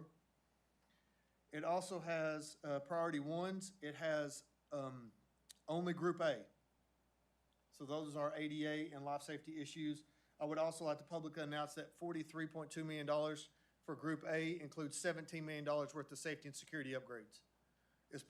Makes up a vast majority of that Group A. The next is our buses for transportation, and the lastly is the technology infrastructure at $58.2 million. The other items that we have at the bottom are the upgrades for Traylor Stadium, the turf and LED lighting, the second stadium, and then the technology devices. So based on that, that is our preliminary layout of our next bond is $600.8 million. We have 3 items that could be included in part of that. If we included elementary number 37, elementary 38, and possibly a CTE center, that would take our total to $898 million. So that's kind of the range that we have with the bonding capacity we have to be able to address the needs and the growth that we have in the immediate future. Mr. Buchanan, there used to be a secondary complex that was in here, or let me ask it this way. Before the end of 2025, are we going to need funds for another secondary complex? Based on growth, yes, sir. The reason that the second secondary complex didn't make the list is that it's just over $460 million. So at that point in time, it goes over our bonding capacity. So if we need it, what's the plan then? We're not asking for the money, but we need a new school. How does that? So the plan right now is we're addressing some of the growth. So we're adding 2,500 seats at our 5 high schools that we have. So the 500-seat additions. And then with the CTE center, it looks like we can house anywhere between 1,200 to 1,300 students at that CTE center as well. So we're gaining capacity at our secondary level. But again, it all depends on when they arrive. And is there funding in the 2020 bond for, there's going to need to be a secondary complex to relieve Foster and Fulshire. Are there funds in the 2020 bond for that? Yes, sir. Our current 2020 bond has high school number 7, middle school or That's to junior high number 7. Okay. This bond, that's why we have middle school number 7, is so that we would be able to add that third campus so when it opens, it would open at a full middle school, junior high, high school. So what was removed was high school number 8. That's correct. High school, junior high, middle school number 8. Yes, sir. And where would that likely need to be? In the next bond. Right now, based on our demographer growth, it would probably need to open in 26, 27, somewhere in that area. Okay. Our catchment areas that are been identified by our demographer is really north of 359. Because that's where the growth, that's where complex number 7 is as well. Our secondary complex number 9 was south of 59, is where it looks like our growth patterns. But again, that may change due to population growth. When will Tomas open? Number 7, when will it open? I've got a commitment from our bond program office, as our director, Executive Director Kevin McKeever's back here. He plans on opening in the summer of 2025. Okay. So then, if that opens in the summer of 2025, then what's the likelihood, what's the soonest that number 8 could be open, knowing that we're gonna have that in 2025? If we included it as part of the 2022 bond, it would be 2026 if it was perfect. And it would have to be absolutely perfect, because we currently don't have the land for it. And so the 500-seat additions to all the other campuses, with the exception of Lamar and Terry, is what we're hoping that will relieve more space so we can possibly prolong number 8. Yes, our bond office has built our preliminary schedule, and also depends on available funds, property growth, when we can get those funds. For those to be open in the summer of 2025 as well. So that's why we were proposing those 500-seat additions, because we can build those while school's in session, because we're adding to the facilities.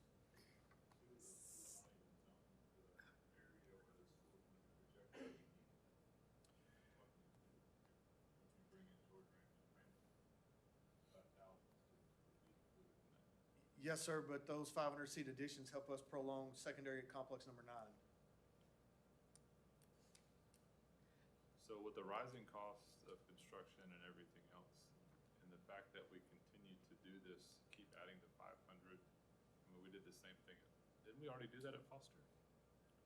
Didn't we already do the additional build out? No, sir, what we've done is and you may be thinking of Randall, when we built it, we had some shell space, and we've already completed the shell space there, but all of these 5 high schools have a capacity of 2,000. We've increased our master plan principals to 2,500. This gets all of those. The only 2 high schools that won't be at 2,500 will be Lamar Consolidated and Terry High School. Ms.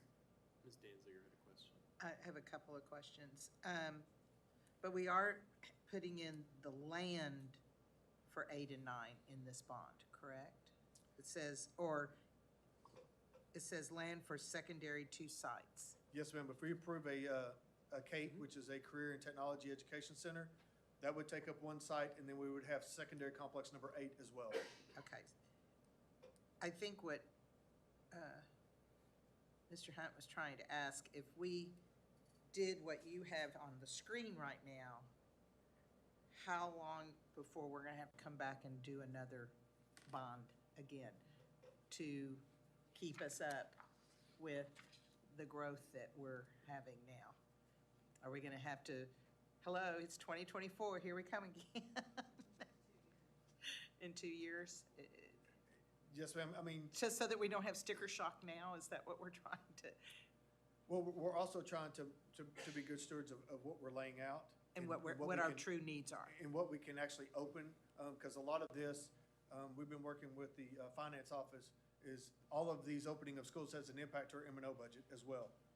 So we're trying to address the growth and balance it as we move forward. Okay, the other question I have, I came to the second meeting and I felt like many of the people in there were really pushing for the pools for Randall and Terry. They really didn't want to see for schools that are not built, and it was 73%. Could you, just for the fun of it, if we as a board decided that we would override that and put it in there where that would bring us with our total, just to see what happens? Because those were the pools that didn't get passed in the last bond.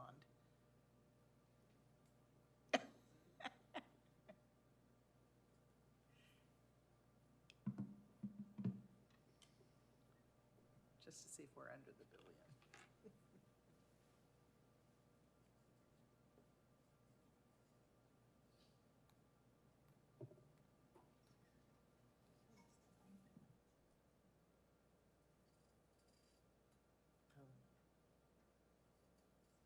That's where those two pools are roughly about 79 million. For the two together. Yes, ma'am, I'd have to go back and look at the actual calculations, but it's in Oh, we're that, still under the billion? it's roughly in that timeframe. Yes, ma'am. Because is it still that as long as we stay billion and below, we stay at 1.24, correct? That's correct. Yes, ma'am. Okay. Just for putting it out there to see what we might as a board want to do. Ms. Williams. So, Mr. Buchanan, first of all, I want to say that you got lots of compliments. I know I Yes, you emailed this, did. but you got lots of compliments on how you did the committee, so thank you.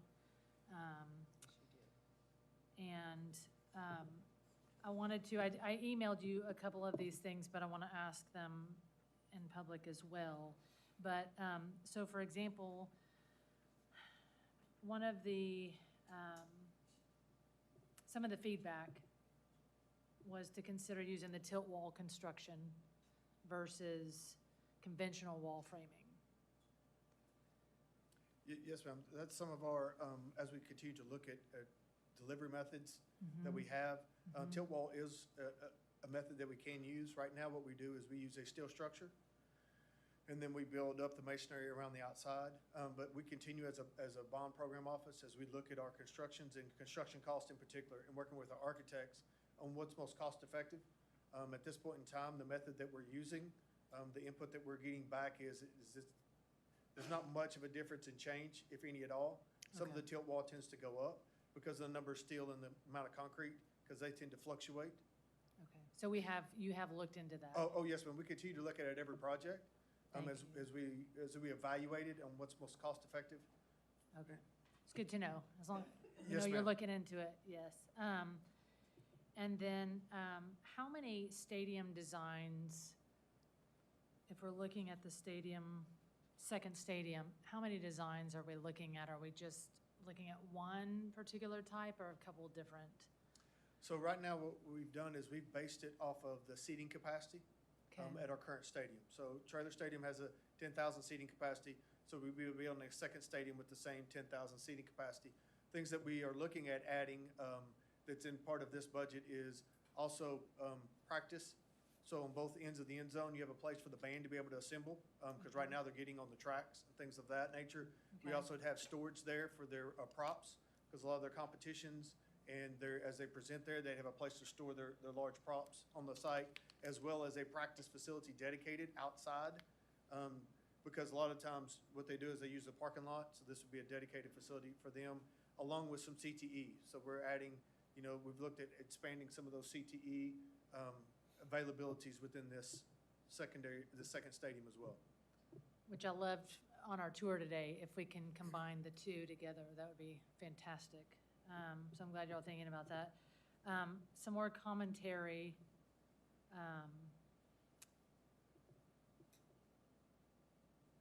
I won't read it all. But someone said this is not the same as trailer, this is a college stadium. So what would you say to that comment? I wouldn't say that it's a college stadium. I mean, Yeah. because universities go to 100,000 seats. I mean, they're pretty extravagant. What we're looking at doing is building a second capacity, as Coach Nelson eloquently spoke. I know that Mr. Lambert said at the first meeting about the second stadium and the usage and the number of high schools and secondary campuses that we have. What we're looking at doing is producing a secondary stadium with the same seating capacity, so that we can help start scheduling our games and being able to have the opportunities, because it's not just football. You got girls and boys soccer, you've got track, you've got fine arts that use it. I mean, there's lots of things that use that other than just the football stadium. Yeah. May I say one more thing? Is that the second stadium is also meant to be an academic facility. And so, as Greg, glossed over, is that we talk about CTE. We're talking about CTE classrooms. We're talking about culinary arts. So where you have a cafe in there, and that entire facility can be student-run. And so you have a cafeteria in there, or a cafe in there, where you have culinary arts students run it.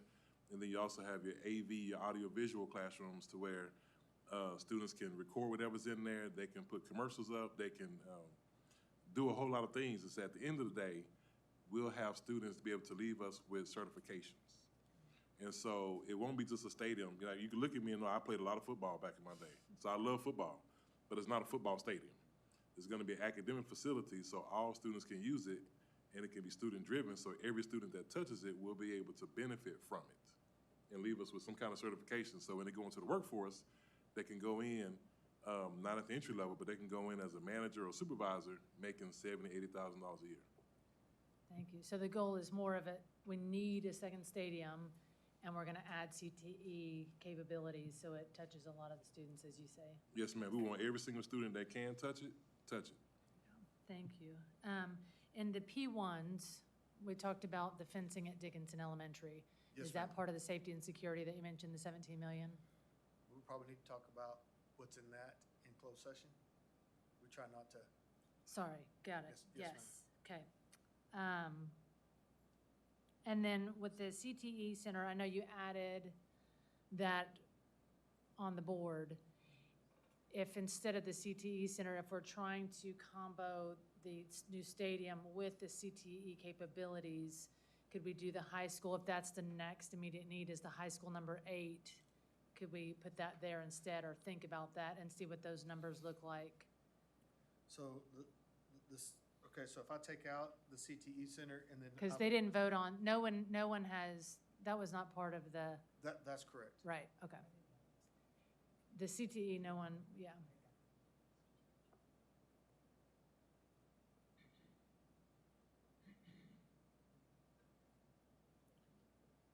You sure you put in, is that too many numbers? I wish it was, ma'am.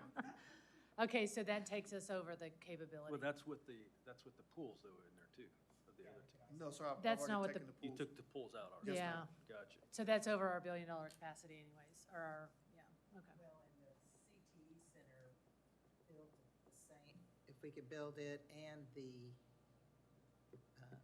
stadium with CTE, we could be meeting a lot of more kids' needs, correct, in programs. Yes, ma'am, that's correct. But the one thing that, you know, as we look at that is we have to separate the two. It could be a possibility where they get combined if we want to do that in the future. So that you'd have a second stadium with the CTE Center as part of that, and it would really be able to expand the offerings that we could have at the facility.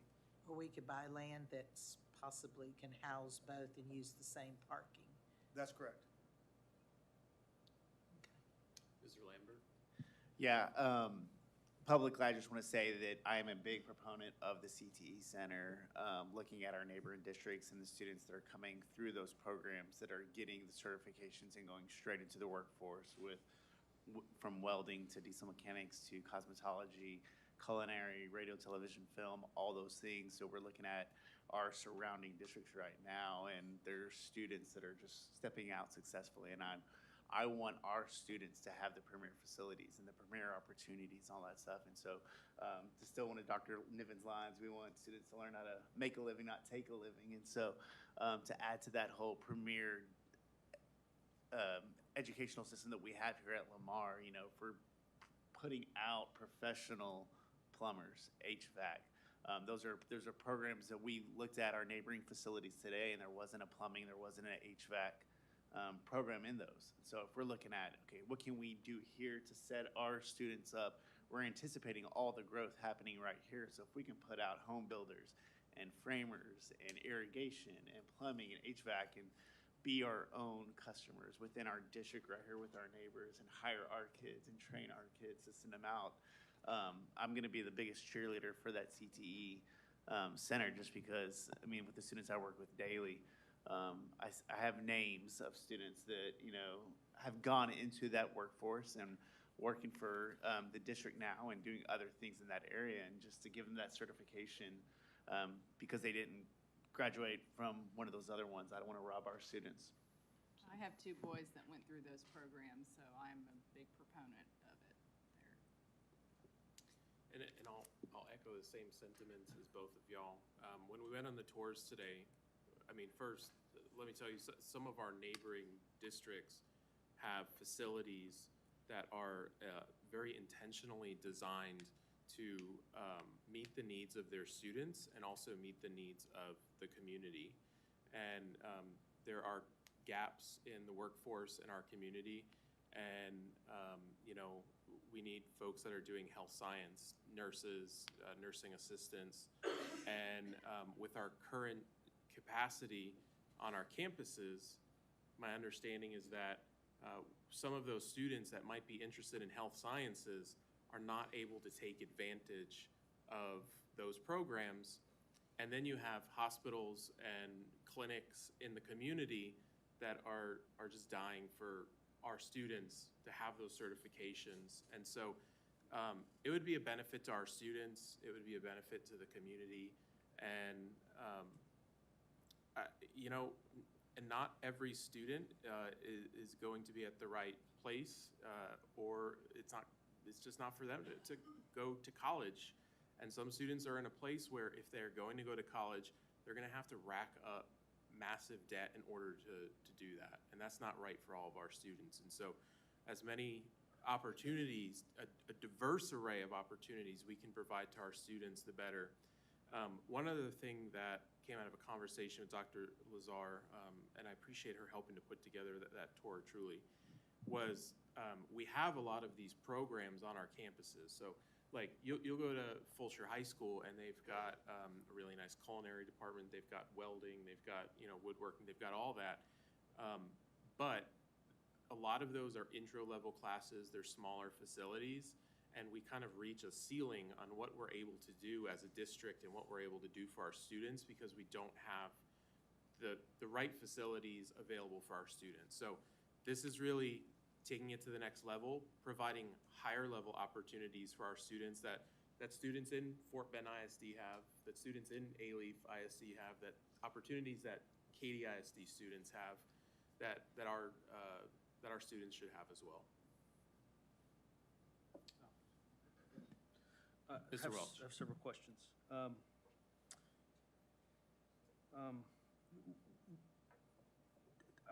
I attended the second board public workshop on the meeting, and you did an excellent job, by the way. I just wanted to tell you, it was much better than the 2020 bond. You're very professional, and you answered all the questions that everybody had. Did I hear you say that night that the second stadium, the ideas that you guys have is to put instant replay system in that stadium? Yes, sir. Most stadiums that go in now, they have their CTE kids or AV that can do the commercials, but they also have filming so that you can put like instant replay, production type things for kids to be able to run and be able to play those videos on video boards. What I would like for the administration is a list of how you guys came up with the $153 million. Like 10,000 seat stadium, this many CTE classrooms, the stadium would have a scoreboard, a basic rundown like that, of including that kind of thing, because I'm not sure the people who are not connected to the district who pay the taxes would agree that high school stadium needs instant replay. And here's something that I suggested in 2020 is that instead of building a 10,000 seat stadium, that we build an 8,000 seat stadium, because trailer stadium is rarely full. And we could have a first-class facility that's slightly smaller that would still accommodate all of our games. And we could buy the land for the CTE Center, but not necessarily build it now. And I say that to throw out the idea, to remind everybody that we do have TSTC in our backyard. So they don't have a cosmetology program, but they do have computer software, they do have welding, they do have automotives, they do have HVAC, and that's a first-class facility.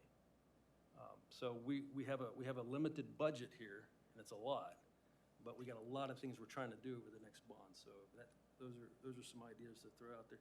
The other thing I wanted to ask you about, and I asked about this by email, and we've had some discussions in this ballroom, in this boardroom before about. It's a fancy ballroom. We saw some ballrooms today on the CTE tour. Is about Taylor Ray and Travis Elementary. There was conversations, I believe, at the first workshop about the idea of knocking both schools down and building one school on the site to replace both of them. That's correct. There's been no further discussions that I've been a part of since then, so we continue to add money and construction to both sites with that idea lingering out there. And is that accurate?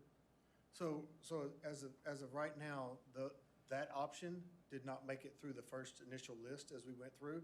So currently, that's not, or we can bring it back on the table, but it has not made it to this point, the replacement of Travis and Taylor Ray. From the board. That's correct. But y'all talked about it on the bond committee too, right? The bond steering committee, we went over that, but that bond citizen committee was looking at propositions A, B, and C, or not A, B, C, and D is what they were looking at. They weren't looking at proposition A. Because somebody emailed me that was on the bond committee about that, so I just assumed y'all went Well, over what we it. did was we did over a brief overview of proposition A that Oh. we're going over with the board, letting them know that our board of trustees is the one that are looking at proposition A. The reason being is the majority of proposition A is growth.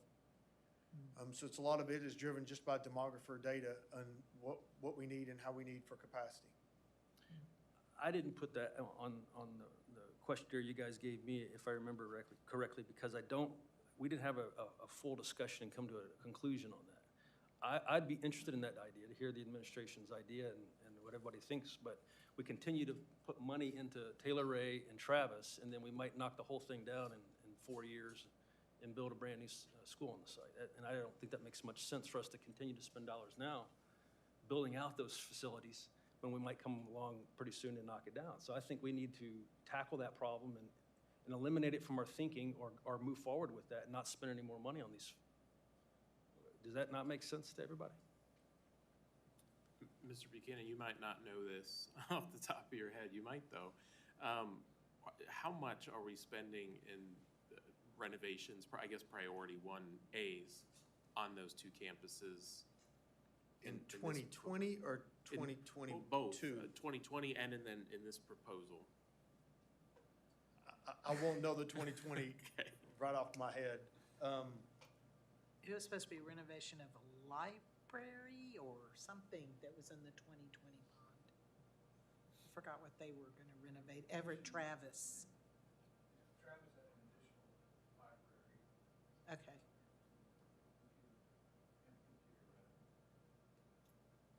God, I can't remember. So in the 2022, Ray Elementary is $212,000 and Travis is $248,000 respectively in the 2022.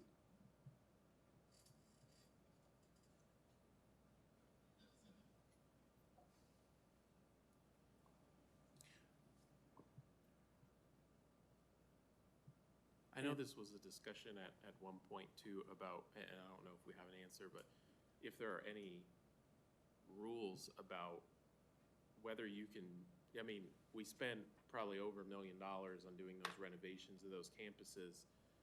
If we were to say, knock them down, build a new one, we just spent $1 million in taxpayer money, and now we're completely just destroying it. So I don't know. If there are rules, there's something to look into about that. So we do happen to have our bond counsel? Okay. Would you like Jonathan to respond now or later? If he has, if you have an answer at the ready, but if. You don't want us to put you on the spot? Okay. We could talk about it in closed session since it's attorney, yeah. So let me ask another question about that, about Taylor Ray and Travis. And for those who might not know, these are two elementary schools that sit on the same piece of land, and they're roughly 100 yards from each other. And they have two separate administrations and everything. And Travis is a school, if I remember, is built in the 1940s or early 50s, and Taylor Ray was built in 1979. So as of today, or the projected enrollment for next month, both student populations could not fit into Taylor Ray, is that correct? That's correct. So And Taylor Ray's capacity is what? Taylor Ray is 714. 714 capacity. That's correct. And so both of those would be Exceeding that. a lot, or like we just need one or two extra temporary buildings? I'd have to go back and look at the numbers. I believe it ranges somewhere 160 to 180 additional seats that we would have to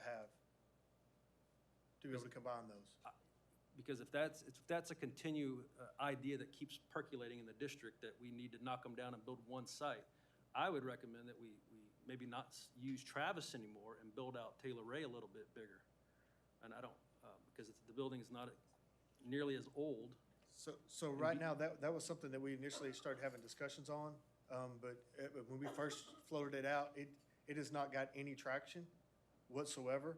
After the idea, what we were doing was just bringing forth ideas that we would like to see what it looked like, but it didn't gain any traction from the moment it initially got introduced. It just kind of fell to the side. But to answer your question, Travis, in the 2020 bond is $5.9 million and Taylor Ray is 4.5. So it's 5.9 for Travis and 4.5 for Taylor Ray. So Alex, that's a lot of money we're spending right now on both of those schools, in addition to the 2020 money that we're gonna add to it. I mean, 2022 money. So Travis's 2020 bond was $5.9 million and Ray Elementary's was $4.5 million. So it wouldn't make sense, I don't think, financially to knock them both down and to build one school there with all the money we've recently sunk into both campuses. It doesn't seem like that would be a fiscally responsible thing to do. Mr. Buchanan, one of the things, going back to the secondary campus that we talked about, one thing that would help me is we have the demographic report that says in this year, this is how many, if we don't build new schools, this is how many students will be at Fulshire High School, and then the next year, and then it goes out like 10 years, and there's like 6,000 students there. But the idea is that there will be new schools that will be built. One thing that would help me, because we're like interjecting variables in here of new schools, potentially a new CTE center that would get some of those students off those campuses, is to see, based on this proposal and the building of Tomas, is how those schools would potentially affect those numbers. Basically, so I could see that in 2025, we're not going to have, be like 1,000 over capacity in Fulshire or 1,000 over capacity in Foster. Is that something that you could potentially put together? I know you won't be able to know the attendance boundaries exactly, but. So a lot of that is based on our demographer data that we've already put in there, and they put catchment areas in some of that. But yes, we can put together a preliminary layout. The problem with that is because of the nuances of rezoning, some of those attendance zones really aren't balanced. They're just kind of taking planning zones and just putting a rough estimate of what it looks like. So because some of them attendance zones, the way that they've got the catchment areas, it has more effect on one campus and less on another that you think it would. And again, that can, we can continue to refine that. But that's a lot of data to be able to come in, but we can pull the data that's off our current demography report and be able to provide it to the Board of Trustees. So my concern now is that if say we wait until, if we were doing a 2-year cycle, we would be doing the next one potentially in 2024, right?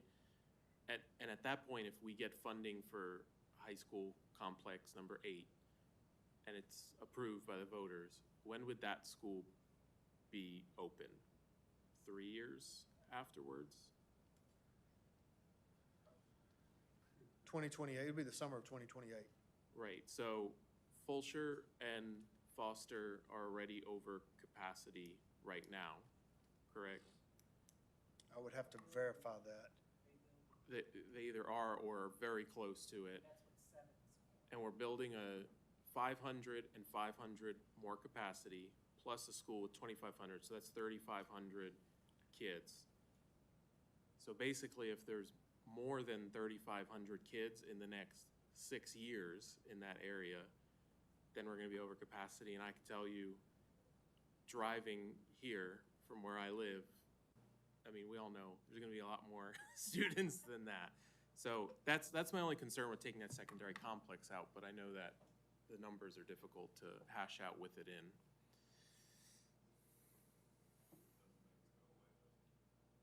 Right. Are you suggesting that we add it back and take some other things out to get to under the $1 billion? I'm just concerned with, we want to get out of the portable business. I'm concerned that the next relief after 2025 with Tomas would be 6 years from now. And there's already parents that are saying these schools are starting to get too crowded in this area. And we're 6 years away from relief, so. But I'm afraid to take any elementary schools out. I think we need all four of those because we've almost built or we're ready to build all the ones from 2020, correct? Yes, ma'am. We have 2 more to bid, and they'll be bidding this fall. And we'll have all our elementary schools bid and part of construction. So with the addition of the CADE or the CTE Center, whatever you want to call it, how many more seats would that add to free up spaces in our schools that we have? If you base on the models that we looked at today, they're Yeah. roughly running between 12 to 1,300 kids at Yeah. their centers. So you would be able to add, and that is AM and PM, so you figured you would be relieving Half half a high school, which you'd be adding as a CATE center. Right. So, and then at the CATE Center, they can still take their core classes there also. So I just want to make that publicly said as well. Yeah.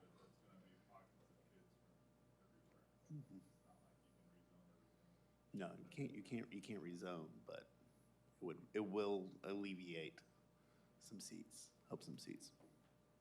But would that not be portions of every school day, not necessarily an entire school day? So like on a Monday in the morning, you'd have a group of kids from No, Foster. no, that no, go to no. the Every CTE day, Skinner. every day you would have pull from every school. Right, but at Foster, for instance, you'd have a group of kids on a Monday morning that No. go to the CTE Center and No, have their no. first couple of classes there. And then they go back to their home campus for the rest of the day, would they not? Is that not? No, so every day you will pull from every school. So students, depending on their schedule and their core classes and what tracks they're going on, they'll have part of their day at their home campus, then part of the day there. And so it'll be schools from all the high schools coming together on every day.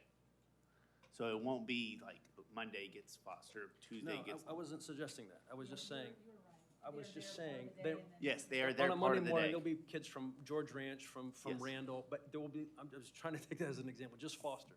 But those kids from Foster that are at the CTE Center would not stay at the CTE Center all day, all school day long. Correct. At some point, they would go back to the home campus and need a seat. Right, and then in the PM, you'll have other kids from Foster coming. Exactly. Yes. So you'll still have kids leaving when you have kids going back.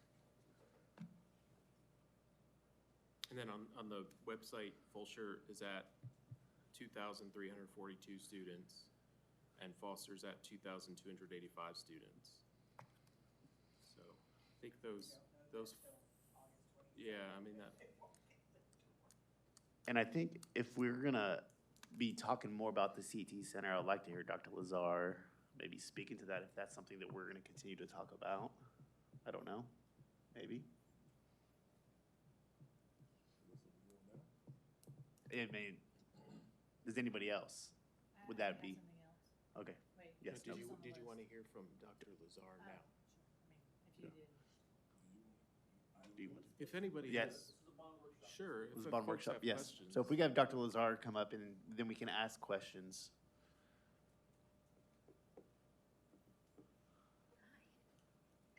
I don't want to try to Hello. pretend I know it all. Look, I just saw you. Yes, all day today. Question? So since we're asking questions about how it'll work, let's get So, the expert. you were talking numbers, so let me give you a couple numbers, because I have enrollment numbers for next year, just to kind of give you a little bit of a picture. So next year at Lamar Consolidated, there are 1,834 students that are enrolled in CTE courses. Terry High School has 1,966. Foster High School has 2,260. George Ranch has 2,713.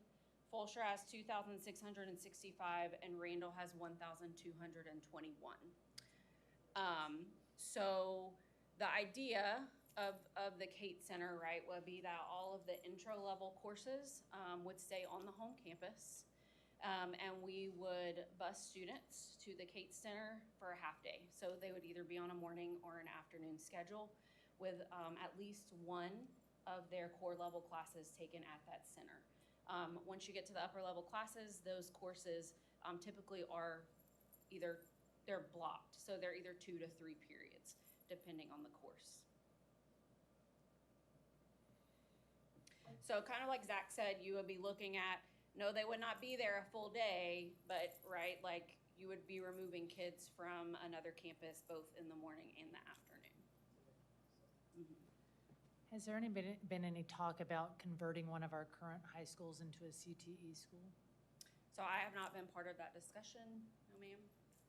So, as those of you that went and toured the CTE centers today, there are an extensive amount of work that needs to go in those to prep those. So the cost of coming in, you would basically have to gut an entire high school, and then the structural would have to be redone. It's not cost effective because you have to demo and then rebuild back, as to Got it. just build from the ground up. Okay, forget I asked. Erase that. Erase board. Got it.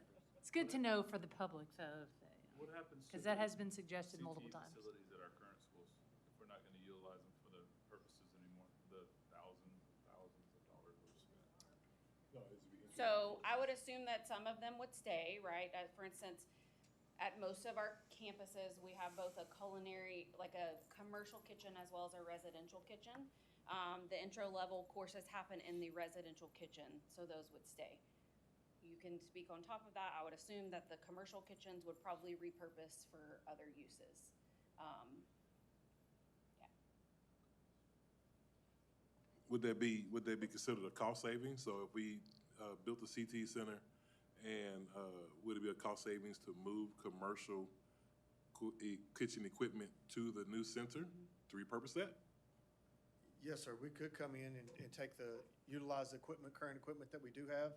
Because a large portion of your CTE budget is for those welders, for those commercial type equipments, the ovens, the fryers, all that kind of stuff. There'll be some stuff that we won't be able to move across, like vent hoods, fire suppression systems, things like that. But, 3-compartment sinks and ovens and stainless steel countertops, tables, things of that nature, they could be repurposed from one site to the new center. So high schools that we have not built yet, if we get approval to do the CTE center and we start looking at it, then we might have to go back and look at the construction of 7 and 8 of what we want to put in those schools so we aren't being redundant. Oh, absolutely. So it's a good thing that we need to find out where we're going so we know what we need to do. That's correct, because part of the CTE Center now, we'll be in the design phase during the month of November. So depending on what happens with it, we would be able to pull those CTE portions out of Tomas High School, because it will open roughly around the same time the CTE Center would be able to open. And do you see a problem redoing those plans? Our bond office can absolutely take care of that, Ms. Stanzi.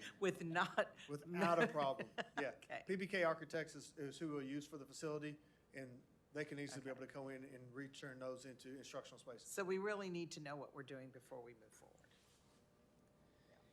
I lost it. Well, one thing have we talked about any public-private partnerships to help alleviate any of these costs? Some of these that we have, but a lot of the times the private sector doesn't want to engage until there's commitment on our side that we're actually going to do something. So once, depending on if we do go out for a bond in November and then we do get a commitment from the taxpayer that we would like to do this, that's where we can actively go after private partnerships to see how we can help augment the cost of some of this kind of stuff, because they know we're going to do it and they know that we're going to go across the finish line with it. And then probably my last question is on the P1s. So we did the facilities assessment, right? And so we said when the P1s are done, then we roll the next. So now if we're not, and we only have Group A currently on our list. That's correct. So what happens to the rest of the priorities that we said we were going to do? So at this point in time, if we decide to move forward with just the priority Group A of our P1s, which are really our P2s, P3s from our last facility assessment, Right. and that's where we go forward with the next bond, what we'll end up doing is taking a new facility assessment. The reason being is we've also just come in and we're updating our ed spec. Make these a priority. Well, in 2020, we addressed a vast majority of those Okay. priorities that came out. Okay. This would be picking up the last part of our ADA life safety that we've addressed through those, along with our safety and security. So our next facility assessment will be coming back and doing a brand-new survey, getting input from all our new administrators and their buildings and teachers as well. But even with the new assessment, I guess I just want to make sure I'm understanding. With the new assessment, it wouldn't be like, okay, now we know that, we already knew this was a priority, not a 1, but a 2 and a 3. We reassess, now that becomes, Some of these may end up being 3s and 4s again, they may be 1s and 2s. So it all depends as we redo the assessment, how it looks like on each individual site, because that's the way we prioritize them, not as a whole, but how is it affecting the site? okay. Okay, thank you.